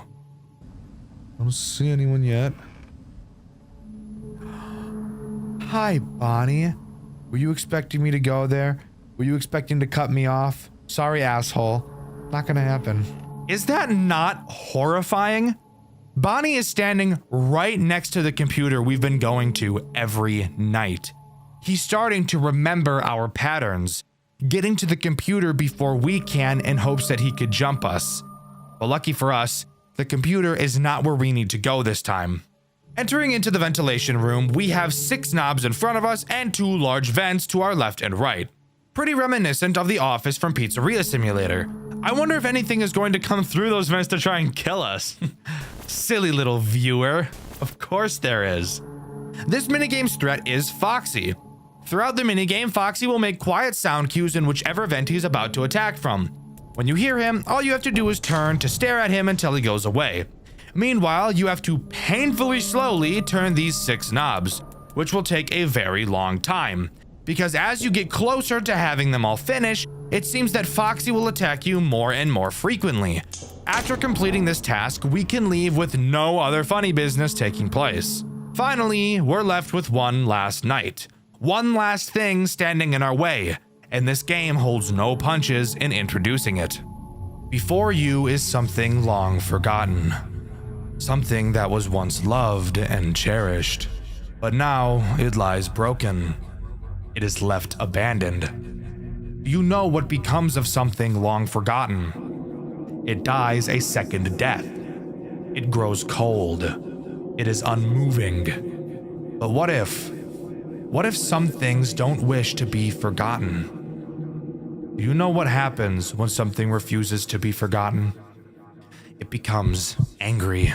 Anger is eternal. Anger grows, it festers, it burns, it writhes, and then it finally happens. It is given new life. It returns to us. It haunts us. However, it doesn't return as it once was. It returns as something else, something unrecognizable. Through its anger, it is reanimated. And with that, we're given one final message. The flash slows him down. Godspeed. When I first read that message, it gave me chills for some reason. It's like just by reading that, I knew what I was about to experience. Absolute agony. We get another call from the phone guy. He explains his reasoning for why he thinks the robots are alive. He thinks they're angry that they've been forgotten about and left abandoned for years, and he couldn't be more right. Night 5 introduces Freddy. Holy fucking shit, Freddy. Freddy is by far the most dangerous character in this entire game. When Freddy moves forward, he will never move backwards. And once he gets to your office, it's over for you. Yo, get the fuck away from that fucking door! You get the fuck away from that door! What? Oh, fuck, dude. Freddy is a dick. Raps. How do you stall Freddy? By using the flash, of course. When you flash Freddy, he will cover his eyes. Something interesting to note is that Freddy is the only character to be animated on the cameras. Such a small detail, but a detail I think is really cool. If you really want to make sure Freddy doesn't move, you'll have to time his intervals, since they don't vary, and make sure you're onto his camera and flash him at quite literally every single opportunity. You don't have much time to waste, as Freddy is fast. Really fucking fast. I don't quite have the vocabulary necessary to describe how intense this night really is. And if you get bad Sparky spawns like I often did, you could easily spend hours on this night. I was lucky enough to only have it take me a single hour. But if you manage to control your nerves long enough to complete this night, we will have one final minigame to talk about. After completion, we get one final call from the phone guy. He very ominously tells us to enter the dining room. He says he wants to show us something. Upon entering the dining room, we're greeted by all 5 animatronics staring back at us. The camera to the dining room flashes, and we hear the phone guy, named Ralph, explain that the reason it flashes is so that you can take a screenshot of the camera. Ow! Oh! Oh! fuck? See? That's why I told you to make it a boomerang. Ralph then used that image to post on his blog. He's been using these camera images for his blog all week, and we were the bait. One last goodbye is said, and the restaurant goes quiet. The gameplay of Freddy's Reanimated is incredible. There's no doubting that. This game, of course, has a custom night with 3 additional unlockable characters, the first of which being Bon Bon, who's actually a reference to the game Freddy's Web Adventure. Pretty cool. Occasionally, he will appear on your cameras. If you don't click him fast enough, he will disable all of them for the remainder of the night. The next character you can unlock is called the Hawk. He acts as a Phantom Chica-like character. He will periodically appear on the cameras, blocking the view, and if you don't turn away from him, he will kill you. Pretty simple, but in a game where the cameras are super important, this guy can be a big pain in the ass. Finally, the last character you can unlock is Sienna, by far the most cancerous of the Custom Night 3. She will occasionally block the clock next to your door, which somehow prevents time from passing. This is a Custom Night character that can drop the realism at this point. All you have to do is click her nose and she will go away and the time will continue to pass. Altogether, completing a custom night with these 3 additional characters is a torture I would never want to put myself through. But shout out to Dark Ryun who was able to pull it off, and whose footage you're seeing right now. I should mention that the custom night does have a secret ending, but I'll bring it up when I talk about the story of this game, which, you know, we'll do right now. The story of Freddy's Reanimated is honestly one of the most surprisingly thoughtful pieces of writing I've ever seen in a FNAF fan game. It's not about murder or purple men or endless timelines that make my brain feel like fucking mashed potatoes. It's about being forgotten, and about what happens when something that used to bring people joy is left to rot and fade away. The entire game is built on this theme: nostalgia, decay, and the quiet horror of being erased from memory. Freddy's Reanimated takes place inside Freddy Fazbear's Pizza Place, a restaurant that's already dead by the time we get there. It used to be loved. Kids laughed, parents smiled, the animatronics performed, and everything was fine, until it wasn't. Over time, the crowd stopped coming, the lights dimmed, the laughter stopped. The building was abandoned and left to gather dust for over a decade. No massacres, no missing children, just nothing. The kind of death most things really suffer. When the game starts, we're told the place is finally being demolished, and Ralph, the manager, hires a night guard to keep an eye on the place for the last few days. That's us. But before us, there was another guard, Mike Schmidt. Yeah, that Mike Schmidt. He worked one night, just one, and didn't make it out. In the demo of this game, we actually see what happened. Mike survives until 6 a.m. The power cuts, and Freddy himself storms into the office and literally bites his head off. No mystery, no cover-up. It's brutal, it's direct, and it sets the tone for everything that follows. When Ralph brings us in months later, he acts like none of that ever happened. He's casual, a little too calm, and gives us these half-baked instructions that sound like he's either high out of his mind or hiding something. He keeps asking us to do these little tasks: fix the power, upload old files, check the cameras, all while brushing off the fact that the animatronics are moving. Every night, our character emails Ralph describing what they saw, and every night Ralph dances around the truth. He never says, "You're wrong," but he never says, "You're right" either. It's like he knows what's going on, but refuses to say it out loud. Then, finally, on the last night, Ralph tells us a story. The story he's been dying to share. He says that back in the 1940s, archaeologists discovered a cave covered in human handprints. The people who found it were haunted by those same handprints for the rest of their lives. Like the dead were reaching out just to remind them they were still there. And Ralph thinks the same thing is happening to Freddy's. He believes the animatronics are moving because they refuse to be forgotten. That after sitting abandoned for over a decade, their anger, this pure, desperate rage, literally reanimated them. Not out of vengeance, not because of possession, but because of memory. Because they were once loved and then left behind. It's such a fascinating take. The idea that these animatronics aren't evil, they're afraid. Afraid of fading away. It's one of the first FNAF fan games I've seen that makes you feel sorry for the monsters chasing you. They're not killing you because they want to, they're killing you because they don't want to disappear. After you survive the final night, Ralph asks you to head into the dining room. He says he wants to show you something. When you enter, all 5 animatronics are standing there, waiting for you. It's one of the eeriest visuals in the entire game. Completely still, completely silent. Ralph activates the camera flash, and the screen freezes in a burst of light. Then he says, I finally figured out what the flash button does. It lights up the room so that you can take a screenshot of the camera you're looking at. I finally have more recent images for my blog. And that's when it hits you. The whole time, we weren't protecting the building, we were the bait. Ralph was using us to get the footage and screenshots he wanted for his personal blog, to turn the remains of this haunted restaurant into online content, the same way we, as players, chase nostalgia.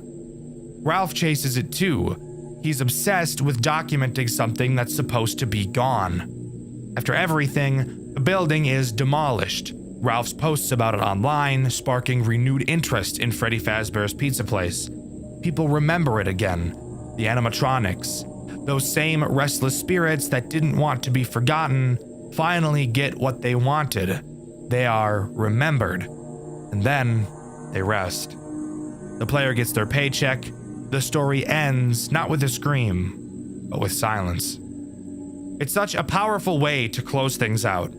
Freddy's Reanimated isn't about surviving animatronics. It's about the fear of being erased. It's about what happens when the world moves on and leaves you behind.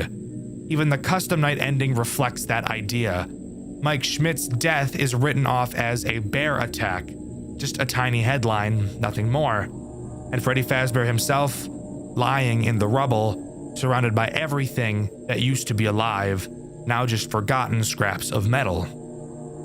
For a game that's meant to be realistic, it's ironic that the story is one of the most human I've ever seen in this genre. Freddy's Reanimated isn't just the most realistic FNAF game ever made, it's one of the most real stories the community has ever told. Would you like to hear one last interesting piece of information I have to share? There is a secret in this game up until this point. As far as I'm aware, nobody has ever found it, and I can guarantee you've never seen it before.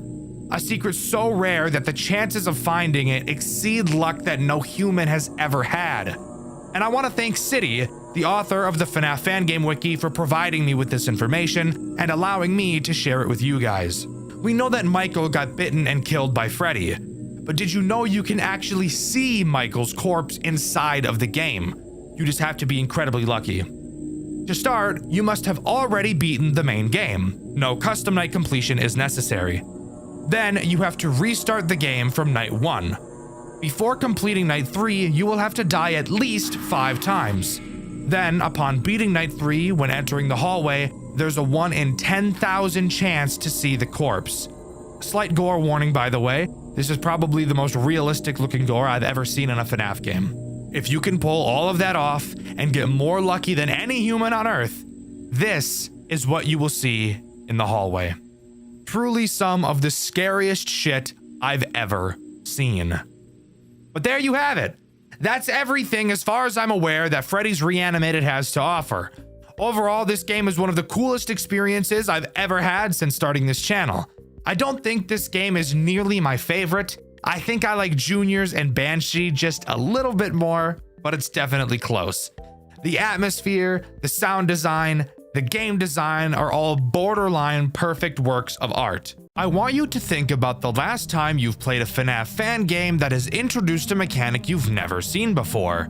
Maybe you think of Junior's deduction game mechanic. Maybe you think of Teelerland's upgrade system. Or maybe you dig really deep and think of One Night at Flumpty's 3 moving camera buttons.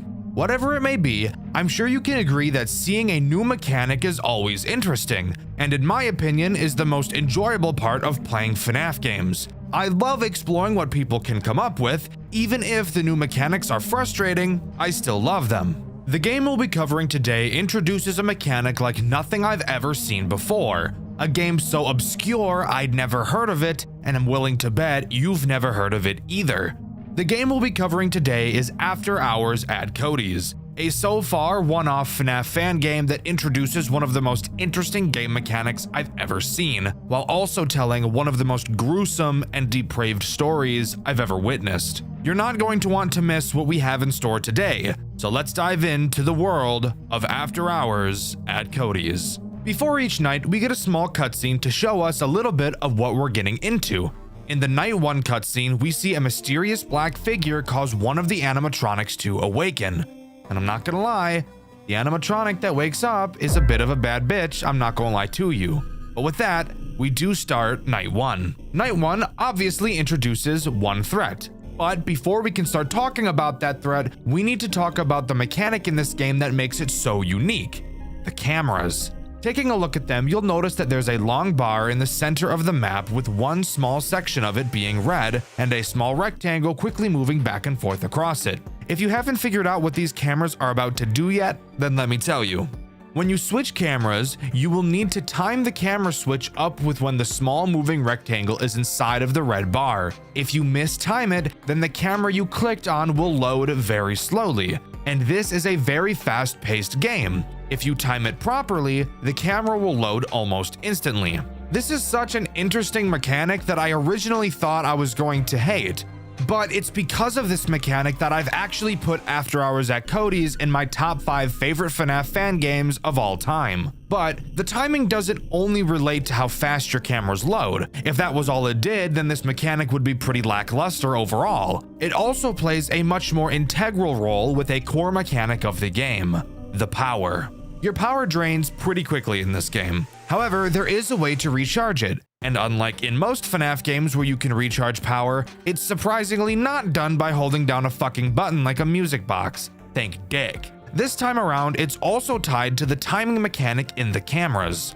Every time you properly time a camera switch, a small battery multiplier will increase by 1 at the bottom of the camera. The higher that multiplier is, the more power will increase, with a maximum multiplier of 30. However, if you don't properly time a switch fast enough, then the multiplier will start to quickly decrease. So constantly switching cameras is a must. I think this is easily one of the most unique mechanics I've ever seen. It adds a level of skill that most other FNAF games just don't have. Most FNAF games' skill ceilings are marked by your reflexes. This one is marked by your rhythm, and I think that's awesome. But anyways, onto the threat this night introduces: Bad Bitch Bella. Or as this game calls her, Bella the Beaver. I think my name is a little bit better though, personally. Bad Bitch Bella has a very simple motive: walk to your office, put a collar on you, and walk you like a dog. You guys can feel free to defend yourself from her, which I will explain how to do in a moment, but I for one will already be on my hands and knees by the time she enters the office. She will try to enter your office through camera 5 or your right door.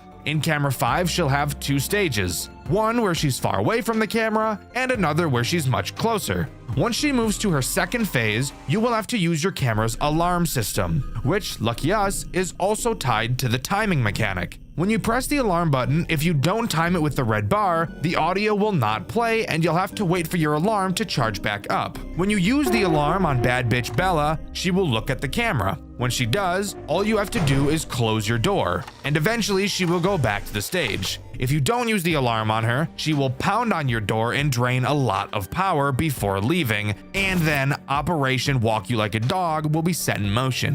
Very easy character to explain 2 very important mechanics in this game. I think After Hours at Cody's Night 1 is a great example of properly introducing your game's core mechanics in a way that isn't confusing or overwhelming. Plus, you made the character really hot for no reason at all. This is a children's establishment. Why are the characters hot? That's something I'll never be able to wrap my head around. Now, how do we actually complete the night? Surviving until 6 a.m., Dxtr? You fucking retard? Whoa. Hey now. The people in my comments don't like it when you say that word. Do better, retard. Anyways, no. Surviving until 6 a.m. is not how you complete a night in this game. After Hours at Cody's opts to use a task-based completion system. Now everyone hold your breath, because this could either make or break this game depending on how shitty the tasks are. You can exhale.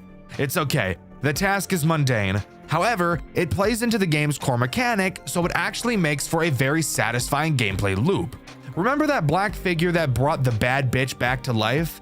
Well, that character is known in this game as the Anomaly. And judging by that name alone, I'm willing to bet you can guess what this guy is going to do and what the task system in this game is. The Anomaly has a random chance to appear on any of the cameras in your game at any time. If at any point you find him, you will have to use your alarm on the camera that he's on. When you do, your Anomaly counter will go up. After you find him 10 times, the night will be over. You do have to note that he will not always be on a camera, and if you don't find him fast enough when he appears, he will not stay on a camera forever and will eventually leave. Again, overall this mechanic is pretty boring, but because of how well it ties into the timing mechanic, it serves as one of the most enjoyable FNAF experiences I've ever had. But now on to night 2, except I lied because we actually have a cutscene to talk about first. My dear friends, the worst has come to pass.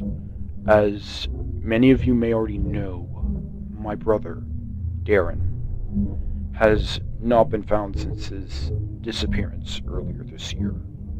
He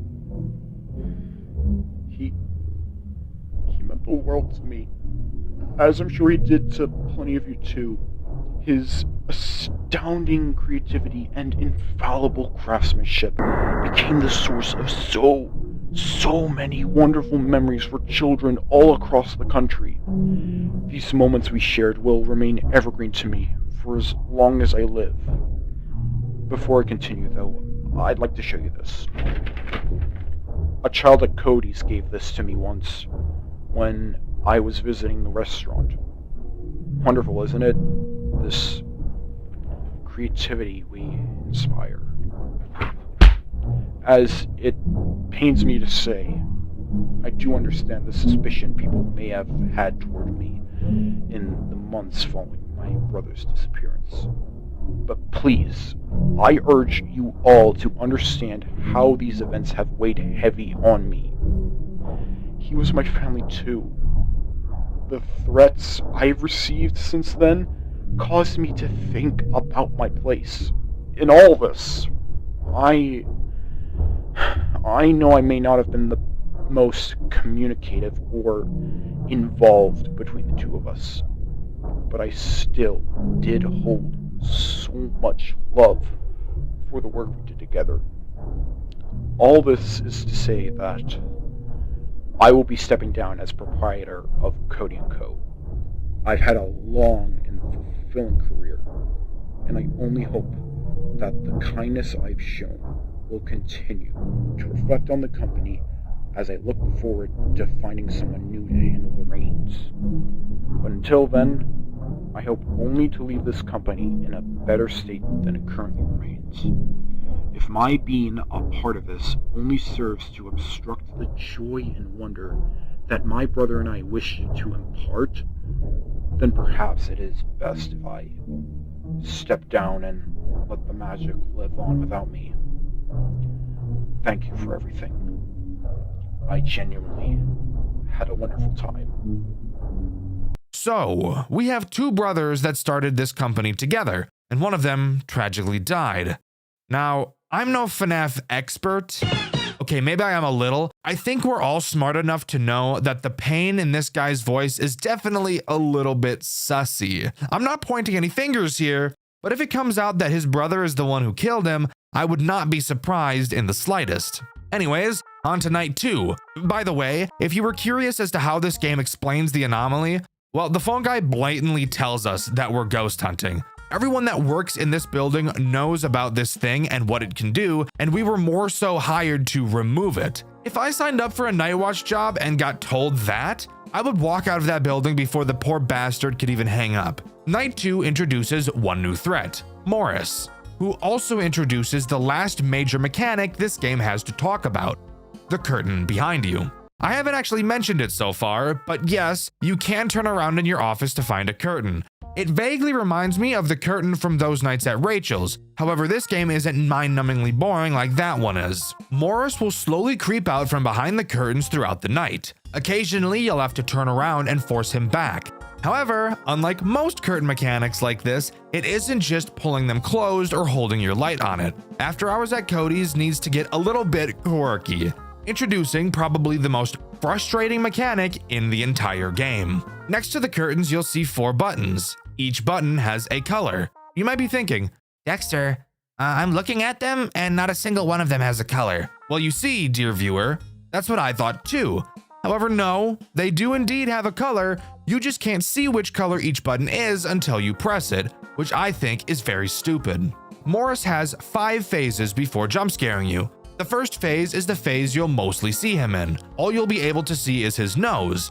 This is the furthest back that he can be, so if he looks like this, you're all good. The next 4 phases each correspond to one of those buttons. So depending on how close he is to ganking you, you will have to select the correct colored button and then flash your light on him to make him go back to phase 1. What do the buttons mixed with the flashlight have to do with sending him back? I really have no idea. And in all honesty, I think this is easily the weakest part of the entire game. But that's not where my frustration with Morris ends.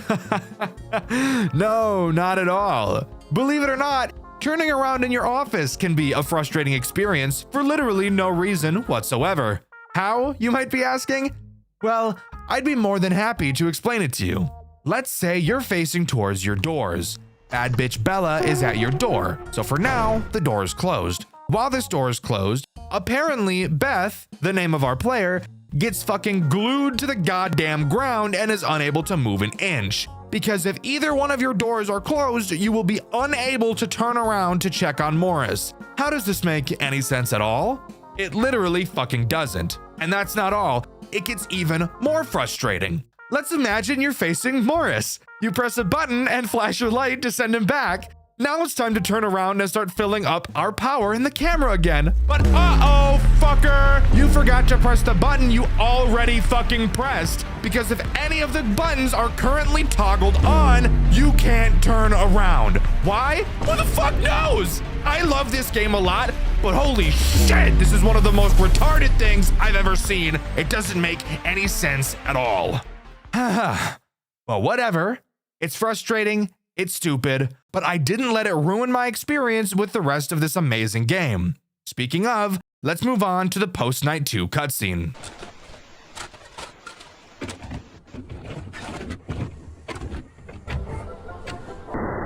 Greetings, employee, and welcome to part 3 of the Warren Tech Mascot Training Module. In this chapter, we'll be demonstrating how to safely wear and operate our patented Flex mascot suit. To begin the process, locate the 4 winding ports present on each of the character's limbs. Use your company-issued War Wrench to turn counterclockwise and disengage the mascot's enhanced performance mode. You should notice the eyes glow red from the activation of the light relay. This means that the mascot is ready to be worn. Simply be warned. Do not, by any circumstances, wear the mascot suit while it is still in its enhanced performance mode. Its specialized routines involve the full rotation and contortion of the extremities.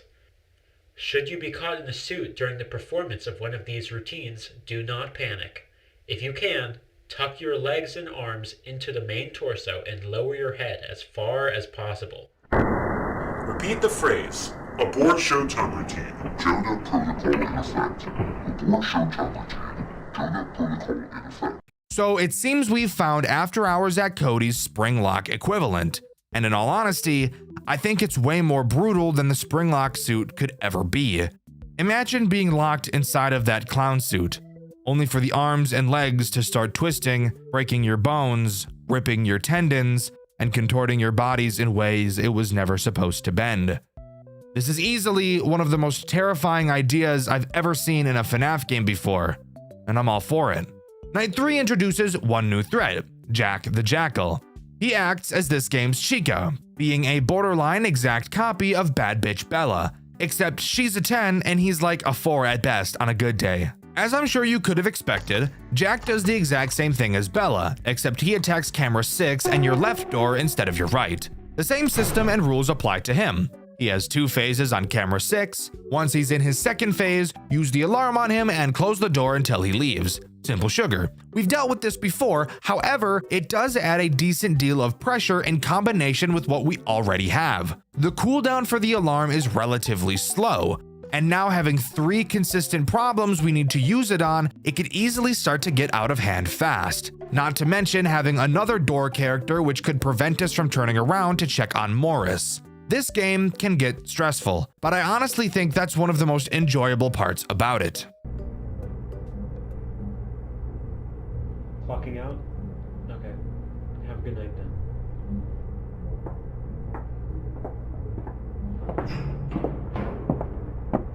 Hey, Lonnie, mind if I talk to you about something? Oh, of course. I was just about to finish up here. What's on your mind? So, I've been going over the company's financial statements to help allocate the budget for next year. I noticed that some of our bank capital's been withdrawn and donated to a couple of undisclosed recipients. They've been blocked out. You wouldn't happen to know anything about this, would you? Okay, if you don't know anything about it, I'll just go ask Cynthia. You won't get anything of value out of her. I made those withdrawals. Alright, that's fine, but let me know next time. Given how much was spent, I don't have enough money left to fund my R&D for the new mascots next year. We need to focus on improving the restaurant before doing anything like this, okay? Anyways, who were the recipients anyway?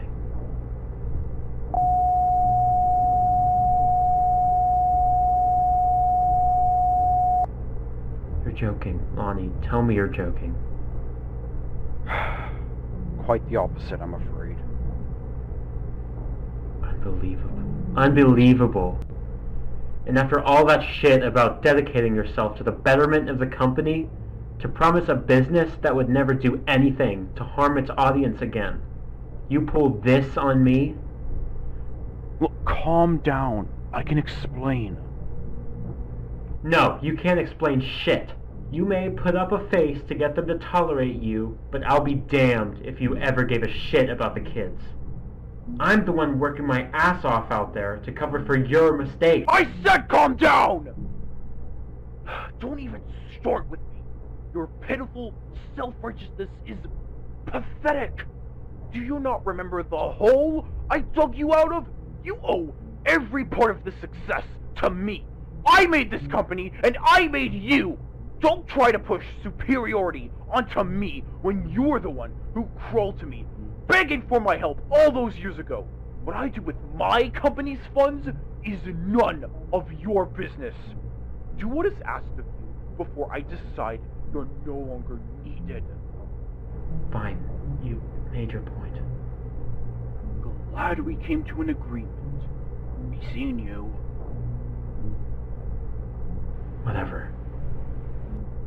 So, the brother Lonnie, who we heard in the Night 1 cutscene, has been spending company money on something shady. The exact contents have been redacted, but judging from Daryl's reaction, it's not good news. We also have a pretty big argument about money here.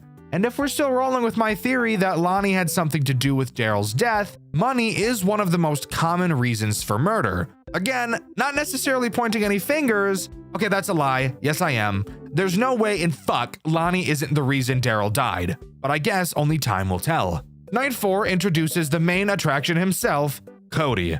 Really shitty name, by the way. The only Cody I like is this gay guy who wears a lot of blue and has some yellow ass teeth. Anyways, onto what Cody from the game does. Cody's main goal in this game is to absolutely rail your power supply. There are 2 cameras which have breaker boxes in them. They must be female because Cody really wants to break their boxes with his big fat patty whacker double-decker robo dig. When he's in either of these cameras, he'll have 2 phases. One where he's just kind of chilling there, and the other where he's having intercourse with said breaker box. When you see him doing his thing with his big fat patty whacker double-decker robo dick, use the alarm on his camera to scare him away. If you don't, obviously your power is going to disintegrate like the cells on my testicles when I accidentally place them on the stove.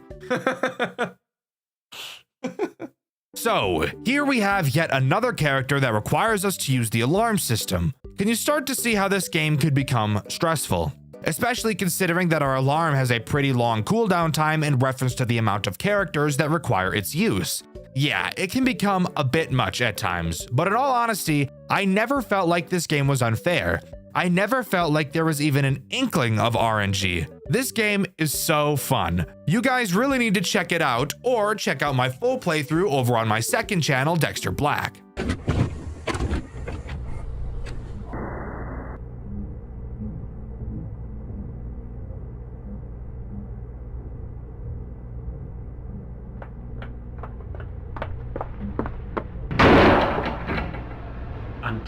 I'm done. Just what is the meaning of this? I can't keep covering your ass. I've just about had it. I've been trying to keep the magic alive for years at this point, but everything you've done has just thrown a wrench in every plan I've had. Every single time I was at the cusp of making something good for our audience, you've pulled the rug out from under my feet. Whatever, I know your heart was never really in it. Hell, we both know that neither of us would be here if it weren't for my mascots. Do I need to remind you of the last time we've had this conversation? No, because I've been thinking about what you said. Sure, you helped me out of a dark place, but I'm sure as goddamn hell you only ever did it to leech off my talent, knowing full well you couldn't produce a fraction of what we've accomplished here on your own. Just get to the point. You're wasting my time. I've had Cynthia pull our financial statements from the last 2 years. Don't even think about going after her when this is done, because she's made up her mind to leave long ago. I have the contacts of every news outlet in the state, ready to publish the uncensored documents at a moment's notice. What? Are you dense? Don't you realize that this is gonna spell the end of you too? I do. Besides, however this turns out sure as hell beats trying to steer a ship that's been sinking for years now. So I'm gonna give you 2 options. Walk away now and forsake your every stake in this company, or take the fall with me and lose everything anyway. You belligerent, unthinking fool! You really haven't changed at all, have you? Still the over-emotional disaster of a child you've been since we were kids.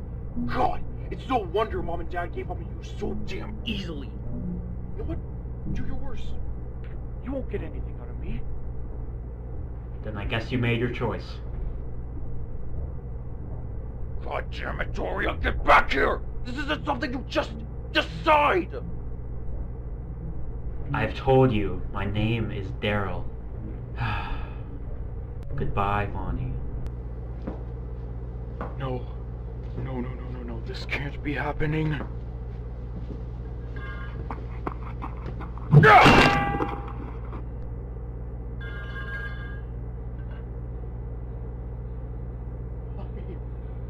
Why are you making me do this?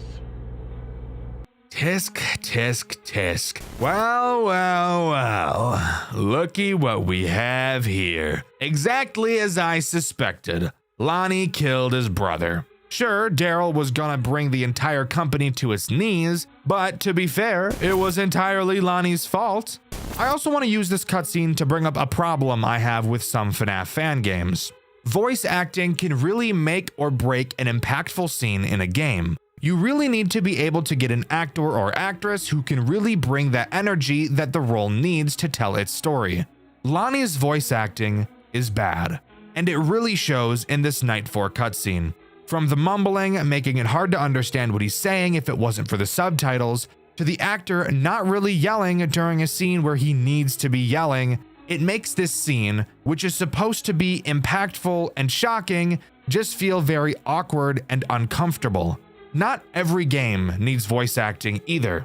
If you're a dev working on a FNAF game, or any game for that matter, and you just can't quite find an actor or actress that can fit your role with the vision you had in your head, I honestly think it's much better to just leave the voicing up to the player, rather than using an actor or actress that is going to make your scenes feel like they came out of Garden of Banban, a game series with notoriously horrendous voice acting.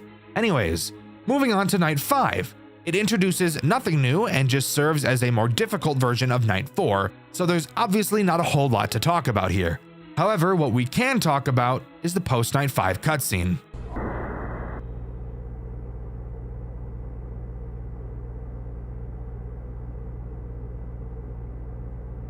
Hello? Oh, hello?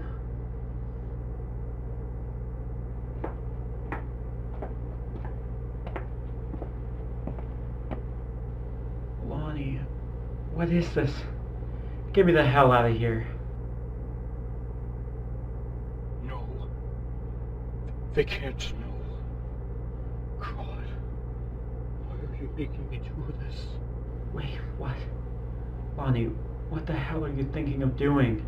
Please. Don't make this harder than it has to be. Lonnie, please, no. Listen, don't do this. I'm your brother! You made me do this! They can't know. No one can know. Please, Lonnie! I don't want to die! I don't want to die! I don't want to die!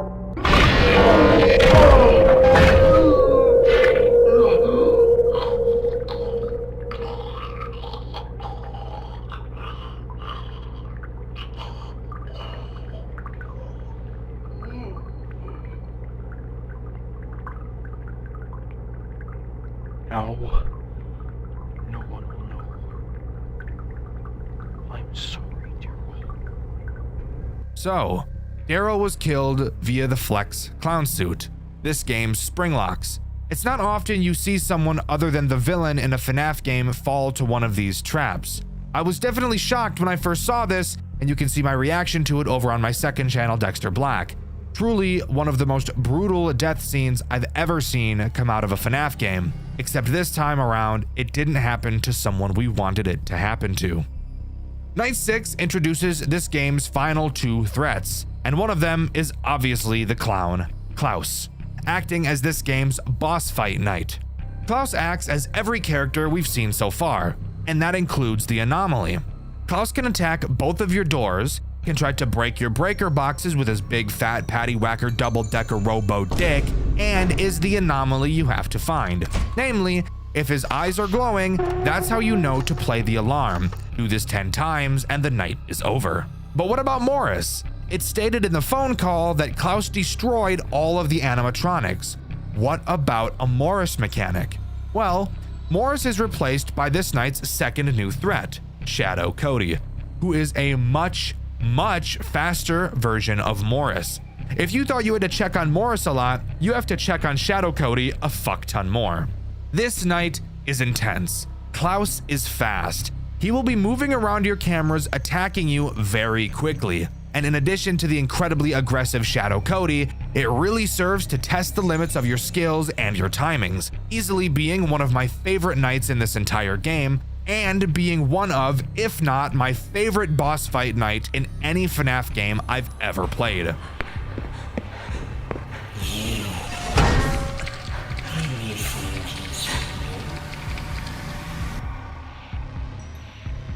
We're going to do wonderful things.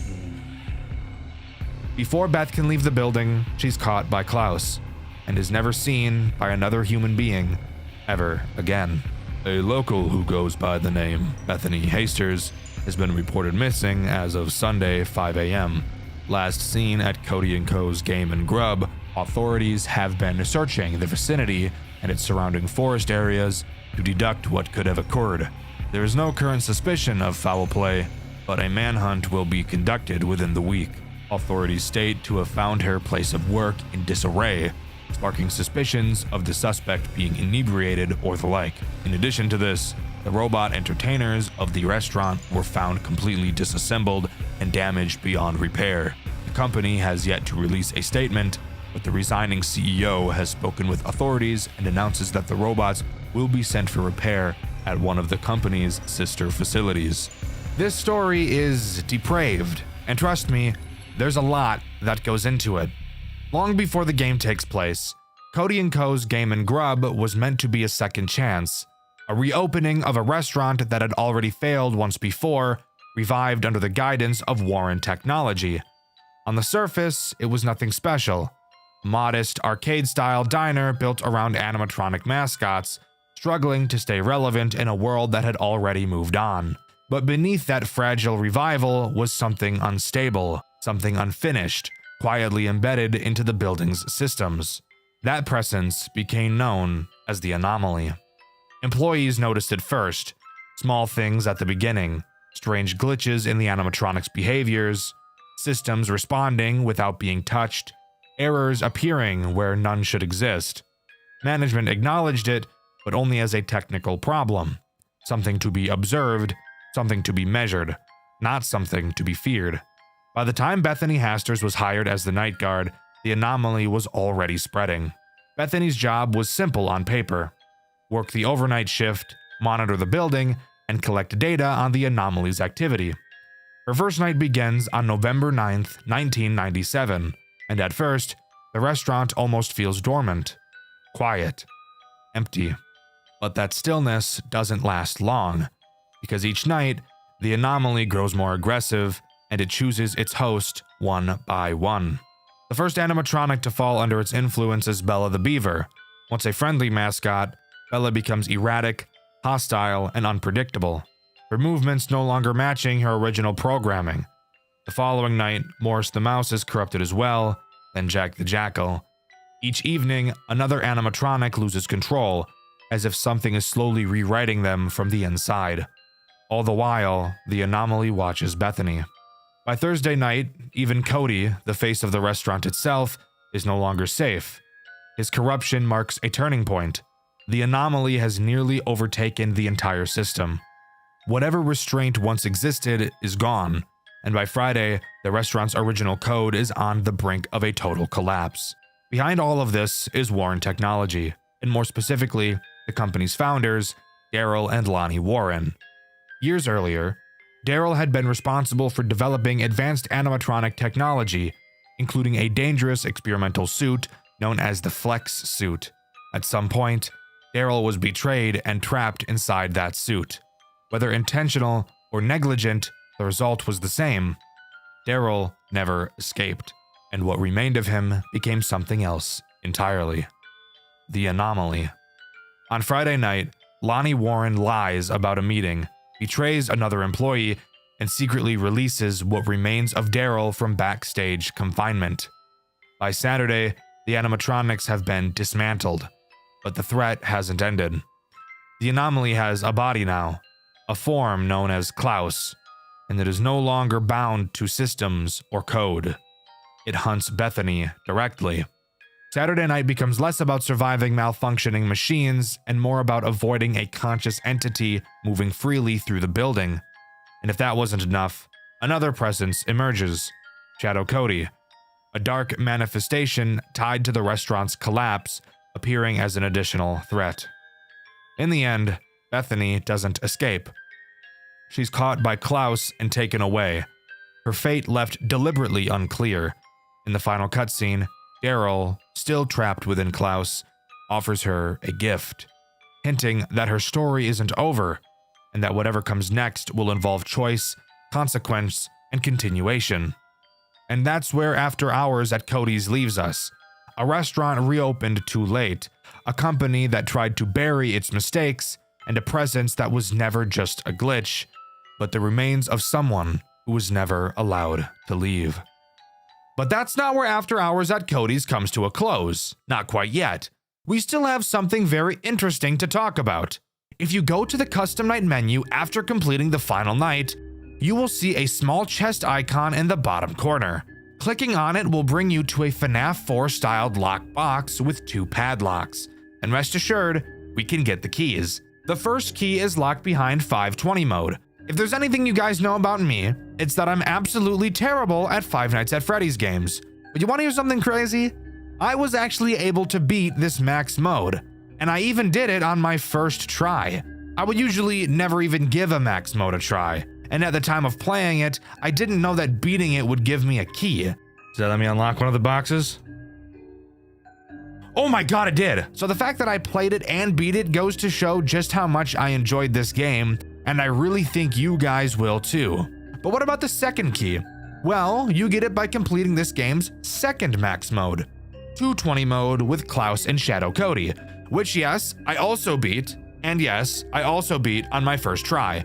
I don't think this game is necessarily very difficult by any means, but I am still very proud of myself for actually doing it. And watching me play it over on my second channel, Dxtr Black, makes me look like I'm a lot better at these types of games than I really am. After completing both max modes, we can take the keys and unlock the box to find a very menacing looking character whose eyes turn on. A teaser for what will undoubtedly be a second game, and I believe that this character we see here is Bethany. But only time will tell. One last thing I want to talk about is something you can find in the extras menu. If you scroll through the characters until you find Klaus and hover over his face, you will see what I believe to be the rotting, decompiling corpse of Daryl. Truly one of the most disturbing images I've ever seen in a FNAF game. And with that, that's all After Hours at Cody's has to offer. Overall, I think this game is easily one of the most unique, interesting, and fun FNAF games I've ever played, right up there with how much fun I had playing Juniors. After Hours at Cody's really is a super fun experience with a gruesome, easy to follow story, and I highly recommend you give it a try. Popular pre-existing IPs in FNAF games. I'm sure quite a few examples already come to your mind when I say that. Five Nights at Wario's, Five Nights at Sonic's, Five Nights at the Krusty Krab, among many others are very popular examples of this. However, in my journey of playing FNAF games to find games worthy enough to talk about, there's one very popular IP I see show up very frequently. An IP that has so many games made by multiple different talented individuals, and the person who made the game we'll be talking about today needs no introduction. Today, we're going to be talking about a FNAF game about Teletubbies. You might think that's weird since I just talked about the Tubbyland Archives Act 1 a few weeks ago, but this is a perfect example of just how many FNAF fan games have been built around this IP. Today, we'll be covering the Remnants of Tubbyland, a FNAF fan game made by Avocado Dreams, the same person responsible for one of the most terrifying FNAF games ever designed, Graveyard Shift at Freddy's. Rest assured, this game is terrifying as well, and not only that, it's also really hard. So let's waste no more time and jump right into the Remnants of Tubbyland. To begin, we have to talk about the setting in which this game takes place. Typically in FNAF games, we see the setting as a restaurant, with animatronics that were on stage and would sing in the party room while the children ate their food. But not this time around. The Remnants of Tubbyland takes place in a daycare that's been seemingly left to rot. We take the job as a night guard, and before we know it, we're thrown into a twisted death trap. Loading into the office for the first time, there's already a lot to talk about. Please don't be as hard as the fucking other. What the fuck am I looking at? Let's start by mentioning how fucking creepy this game looks. Obviously, we've got this little fella sitting in front of us, and of course, he will become more important later on. But seriously, just look at the scenery in this game. I honestly think it's creepier than Graveyard Shift. Everything just looks so grainy, uncanny, and gross. It seems like a really nasty place to have to spend your time, and yet here we are spending our time here. We get our night one phone call, and it's just about as basic as you could imagine. The typical night one phone call stuff. The phone guy introduces where we are, why we're watching over the place, and pretends like there's nothing to be worried about, because the murder robots would never murder us. So if they enter your room, they could knock stuff over and probably damage themselves more than they already have. Just say they can blow my shit out. The reason we're given as to why we're here is pretty unclear. However, we're told that our main objective is just to watch the robots since they are capable of moving around. At least they can acknowledge that this is something that is happening. Of course, he says they won't hurt us, but also decides it's a great idea to explain to us how to defend ourselves on the off chance they come into our office. He explains their facial recognition and says that if they move around too much, they may damage themselves. So I guess we've got some suicidal robots around here. Fantastic. Anyways, how many threats are introduced on night one? 2. 2 threats are introduced on night 1. So let's go over them. Let's start with this game's main attraction, Dipsy. So I don't see nobody yet. Bro, let me tell you, Avocado Dreams, she knows how to set an atmosphere. What the fuck is that? Dude, Dipsy Dick will begin on camera too. If we take a look at the map, we can see the path that the characters will have to take to reach us. It's a little bit confusing, so really take a look at it. As you can see, camera 2 is not actually connected to our office at all. This entire building is just one big spiral to reach our office. So Dipsy Dick will have to start from camera 2, then go to 3, 4, 5, and to finally end up in camera 7 before he can attack us. Make sense? Good. Dipsy makes no noise when moving around, so you'll have to track him yourself on the cameras. Once he reaches camera 7, he actually has 2 phases. One far away from the camera, and another where he's a lot closer to the camera. And even despite the fact that this is a robot, somehow his face is able to distort to an unrealistic length. Don't question it. Ooh, spooky. That's all that matters. Like, an entire half of the building has no cameras in it. That's so ugly. That's so ugly. Once Dipsy makes it to the second phase on camera 7, his next move and opportunity will have him disappear. When he does, that's how you know he's about to attack you. Since Dipsy will never move backwards, it's always easy to keep track of him. Once he does disappear, you'll have to put on the sun mask located on your desk. It works exactly the same as the mask from FNAF 2, and of course, Avocado Dreams did not disappoint with the animations. Take a look. Oh my god, dude, that'd be so sick! Damn, bro. That is so cool. That's so cool, bro. I can't lie to you, but now this shit cool as fuck. This shit cool as fuck. Just creepy as fuck, isn't it? God, I love it. It's so cool. Anyways, something else about your mask that you've probably noticed is this asthma meter. This is basically just the scrapped toxic meter from Five Nights at Freddy's 2. The longer your mask is on, the higher your asthma meter will increase. And if it increases all the way, the mask will forcefully be taken off, and you'll have to wait for a cooldown before you can put it on again. And that's obviously not a good thing, especially not on later nights. Now, for the second threat this night introduces, Trumpet. Trumpet acts as more of a nuisance character rather than an actual threat in this game. However, don't let that make you think you can ignore him, because you most certainly cannot. Occasionally, you'll be able to see Trump Dick rising up from behind your desk. It does make a noise, but on later nights, you may find it hard to hear it while you're on the cameras, so you should get into the habit of checking often. When Trumpet starts to rise, you will have to quickly find his error message that randomly spawns on one of your cameras. My least favorite FNAF mechanic hidden into a character that technically doesn't enter the camera themselves. I'm onto you, game. Watch your back. When you find the error, simply press the power button and Trumpet will fall back behind your desk. But what happens if you just let Trumpet fully appear and start blasting your eardrums with the loudest sound you've ever heard in your entire life? Well, the sound that emits from it will slowly cause the AI value of every other character to slowly increase until Trumpet is turned off. And even after you turn Trumpet off, you want to hear something crazy? The AI values will never go back down throughout the night. So let me tell you, you do not want to miss a Trumpet attack. You will very quickly regret it. Old Trumpet Dick. Night 2 introduces probably the most revolting, nasty, fuck-ass character I've ever seen in my life on this earth. Luckily, it's not nearly as bad as one of Avocado Dream's other demon spawns, Sheriff Slither Dick, but trust me, this character... Luckily, it's not nearly as bad as one of Avocado Dream's other demon spawns, Sheriff Slither Dick, but trust me, this character will still make you want to cover your willy with honey and jump wiener first into a fire ant hill. That character, of course, is Poe. Poe is a very simple character to understand. However, that's probably the scariest part about her. Poe starts on camera 1. She will then move to camera 3. From 3, she will either move to camera 2 or camera 4. You want her to move to camera 4. Trust me, it's better for your mental health overall. She will then move between cameras 6, 4, 5, and 3 for the rest of the night. She will never naturally wander to your office, but don't let that make you think you're safe. You're not safe. You're never safe. This is easily the worst character in the entire game. While Poop is on the cameras, if you're looking at the camera she's on, you'll be able to hear the song she emits as she wanders around. You'll have to track her around the cameras to constantly make sure the song is playing. If the song ever stops, you're in trouble. On night 2, a large red button will appear on your desk. If the music stops, all you have to do is push this button and her music will reset.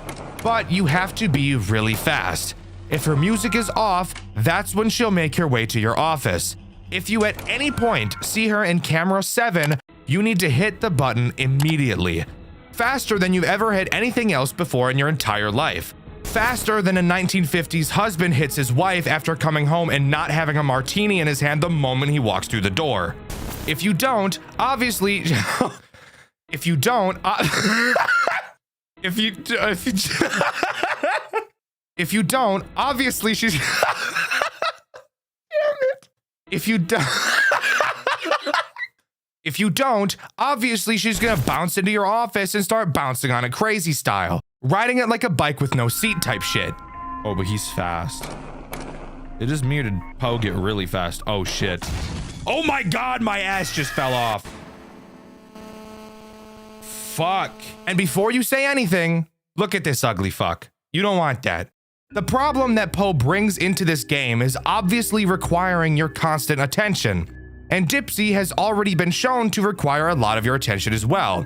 And trust me, the synergy that Poe has with every other character that will be introduced into this game is prominent and brutal the entire way through. So let's continue talking about them, shall we? Night 3 brings on this fuckhead in your office, Tinky Winky. So I really like that. I don't like this fucker staring at me right now. I can't lie. That I'm not a huge fan of, the way he's looking at me. He's like licking his lips and shit. And it's like, let's not. Okay. Ooh. Ooh. Tinky Dick works in the exact same way as Peggy from Showman's The Awakening, which I've covered on this channel before, and you should go watch that video after you finish this one. Tinky Dick is very much a weeping angel character. If you're looking at him, he won't move. But if you have your camera up, he will slowly begin to creep towards you throughout 3 different phases. Each phase is pretty obvious, so don't worry about not noticing it. After the final phase, he will attempt to jump you like you're in the streets of Compton. All you have to do is put your mask on and he'll go back to where he was. However, unlike Dipsy, Tinky requires you to be a lot faster with your mask, and you can't put on your mask before an attack to bait the attack out. Tinky has to attack before putting the mask on will push him backwards. Thankfully, if you're on your cameras, he will force them down when he attacks. So it isn't just a guessing game, but you have to be really, really fast, especially on later nights. You'll have close to only 1 second to put it on once he attacks, lest your butt cheeks get spread and he lathers peanut butter and jelly on that shit like a midnight snack. Oh, okay. It's blatantly obvious. Huh, bitch? Was I just not fast enough? Do you have to be like really, really quick with it? Obviously, Tinky brings up an enormous problem. With 2 characters requiring you to constantly watch them on the cameras, adding a character that penalizes you for using the cameras is obviously going to cause quite a bit of problems. This is actually the problem that led to me having to change the way I play the game and switch up my strategy to solely focusing on Poe and occasionally checking on camera 7 to see if Dipsy has arrived yet. It's also this character that made me decide to start forcing attacks from him. For example, let's say Dipsy just attacked me. I know it's going to be a while before Dipsy can come to attack me again. So in order to not have the asthma meter blow up my guts, I would sit and stare at the cameras until Tinky attacked me, resetting his timer before the next Dipsy attack. It's a very AIDS strategy that makes me die a little bit on the inside, but it does get the job done well enough. Well, now it's time to move on to night 4 and introduce a character so sepsis-ridden you'd think you've injected yourself with every disease on Earth. Lala. Lala starts in camera 1 like poop. She has a set path around the map to get to your office, very similar to Dipsy. On this night, you'll notice that each camera Lala will travel through will now be equipped with a camera button, allowing you to take a picture of each camera and obviously emitting a flash of light at the same time. I'm sure you can tell exactly where this is going. Lala will move throughout the cameras during this night. You will have to flash her on whatever camera she's on to push her back. Then go to the camera you pushed her to and flash her again. Keep doing this until you push her back into camera 1. When she goes back into camera 1, she will shut down and won't attack again for a while. So doing this is very important. And if you're lucky, you can catch her really quickly and only have to push her back once. The problem with her? She is very, very fast. She will move through her cameras faster than the fat bitch in line at the Golden Corral who's hopping up and down because the buffet just got refilled. Sit down, Shamu. There are so many things that I don't understand. I don't know what's going on right now. Oh. You're telling me she got all the way through the cameras that fast? You're telling me she got through every camera that fast? No. No. This is bullshit. Let me tell you what this is. This is bullshit, bro. Like, what the fuck is that? What is that? How the fuck am I supposed to keep track of those three fuckers at the same time while also not looking at the cameras for this fucker? I'll tell you how, you don't. That's bullshit. What the fuck? We now have an interesting group of mechanics to talk about. Thankfully, even though this game does rely a lot on RNG, there was a very clear attempt put in place by Avocado Dreams to mitigate how much RNG is actually involved. The main example I can point to is Tinky Winky. Tinky Winky will never attack you if Lala has left camera 1. This prevents an insta-loss that would otherwise be present. Obviously, if Tinky Dick is about to attack and you get an attack from Lala, if you were to deal with Lala, then Tinky would attack you, and while being attacked, Lala would easily make it to your office and kill you. So thank God Tinky isn't able to attack you while Lala is. However, his aggression meter will still increase, meaning that immediately after you deal with Lala, it's very likely you will get an insta attack from Tinky. So you'll need to be fast, but at least there isn't any luck involved. Night 5 introduces nothing new, and is just a much harder version of Night 4. I'm not gonna sit here and lie to you guys. I was not able to beat Night 5. I'm sure that if I threw in hours upon hours of attempts, I would have beaten it eventually, but I just don't have the type of patience like other people do. I applaud you if you beat it, but I did not. But now we get to talk about what everyone who's familiar with this game has been waiting for: Custom Night, and the secret night that comes along with it. If you go into Custom Night, you may notice that there is an extra character slot just labeled NA. You'll also notice that you're unable to set its AI value. If you input the code 34193 into the other characters and press start, you will be entered into the secret boss night this game has to offer: Dream Night. Dream Night introduces 2 new threats, while disabling all other threats we've seen so far. These 2 new characters are Nunu and Evocation. Let's start with Evocation since he was easily the character that confused me the most. Evocation will begin on camera 2, slowly emerging from a screen. After he leaves that camera, he will randomly teleport to any other camera except camera 1. You'll have to quickly find him and keep your eyes on him. From there, he can attack you in one of 2 ways. The first way will have him get super close to the camera and laugh like a child, which just fills me with rage because I hate children. When he does, all you have to do is flash whichever camera he went to. His other attack has him disappear from the camera entirely. If he does, he will immediately teleport inside of your office and float above you like he's possessed by the devil. If this is the attack he chooses, all you have to do is put your mask on and he will leave instantly. You do have to be pretty fast with both attacks, so make sure you have your reflex game on point. Another thing to point out about the way Evocation attacks is that he will never attack the same way twice. So, his first attack will be random, but from there it will be incredibly easy to predict how he will attack since he'll just be alternating between the 2, which honestly serves to make this boss fight easier. Anyways, on to the only other threat present in Dream Night: Nunu, the vacuum, or if you have bad teeth and your country's food tastes like shit, a Hoover. Nunu is very simple, really just being a distraction character.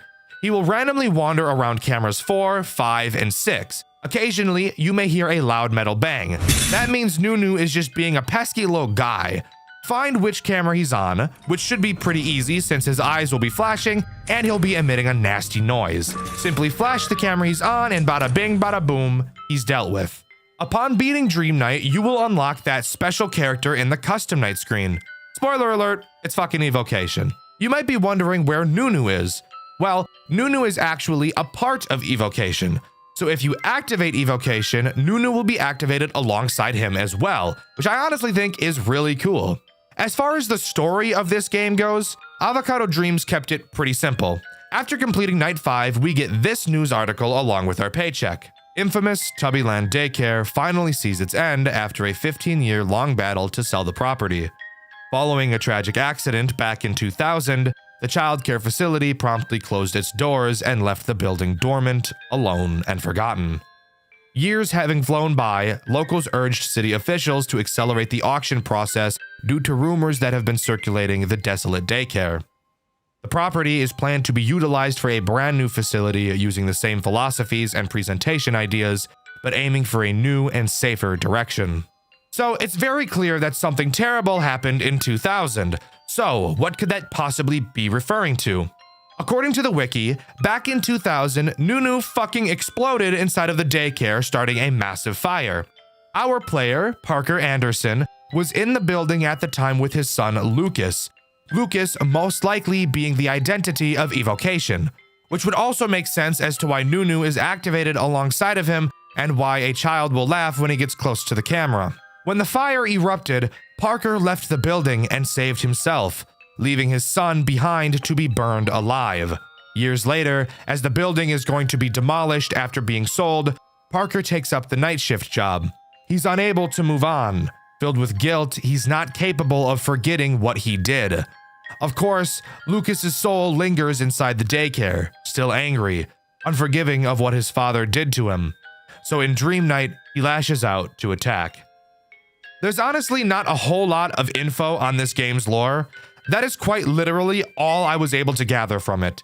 If there's anything I'm missing or something new comes up after this video goes live, please let me know in the comments below, as I definitely feel like there's a bit more to this. But as far as I'm aware, that's all the Remnants of Tubbyland has to offer. Overall, I think this game is incredibly scary. It's very good at keeping you on your toes the entire time, and while I may feel like the later nights are not balanced very well, and that there is still a large deal of RNG to have to deal with, I can't go without appreciating Avocado Dream's attempts at mitigating it as much as possible.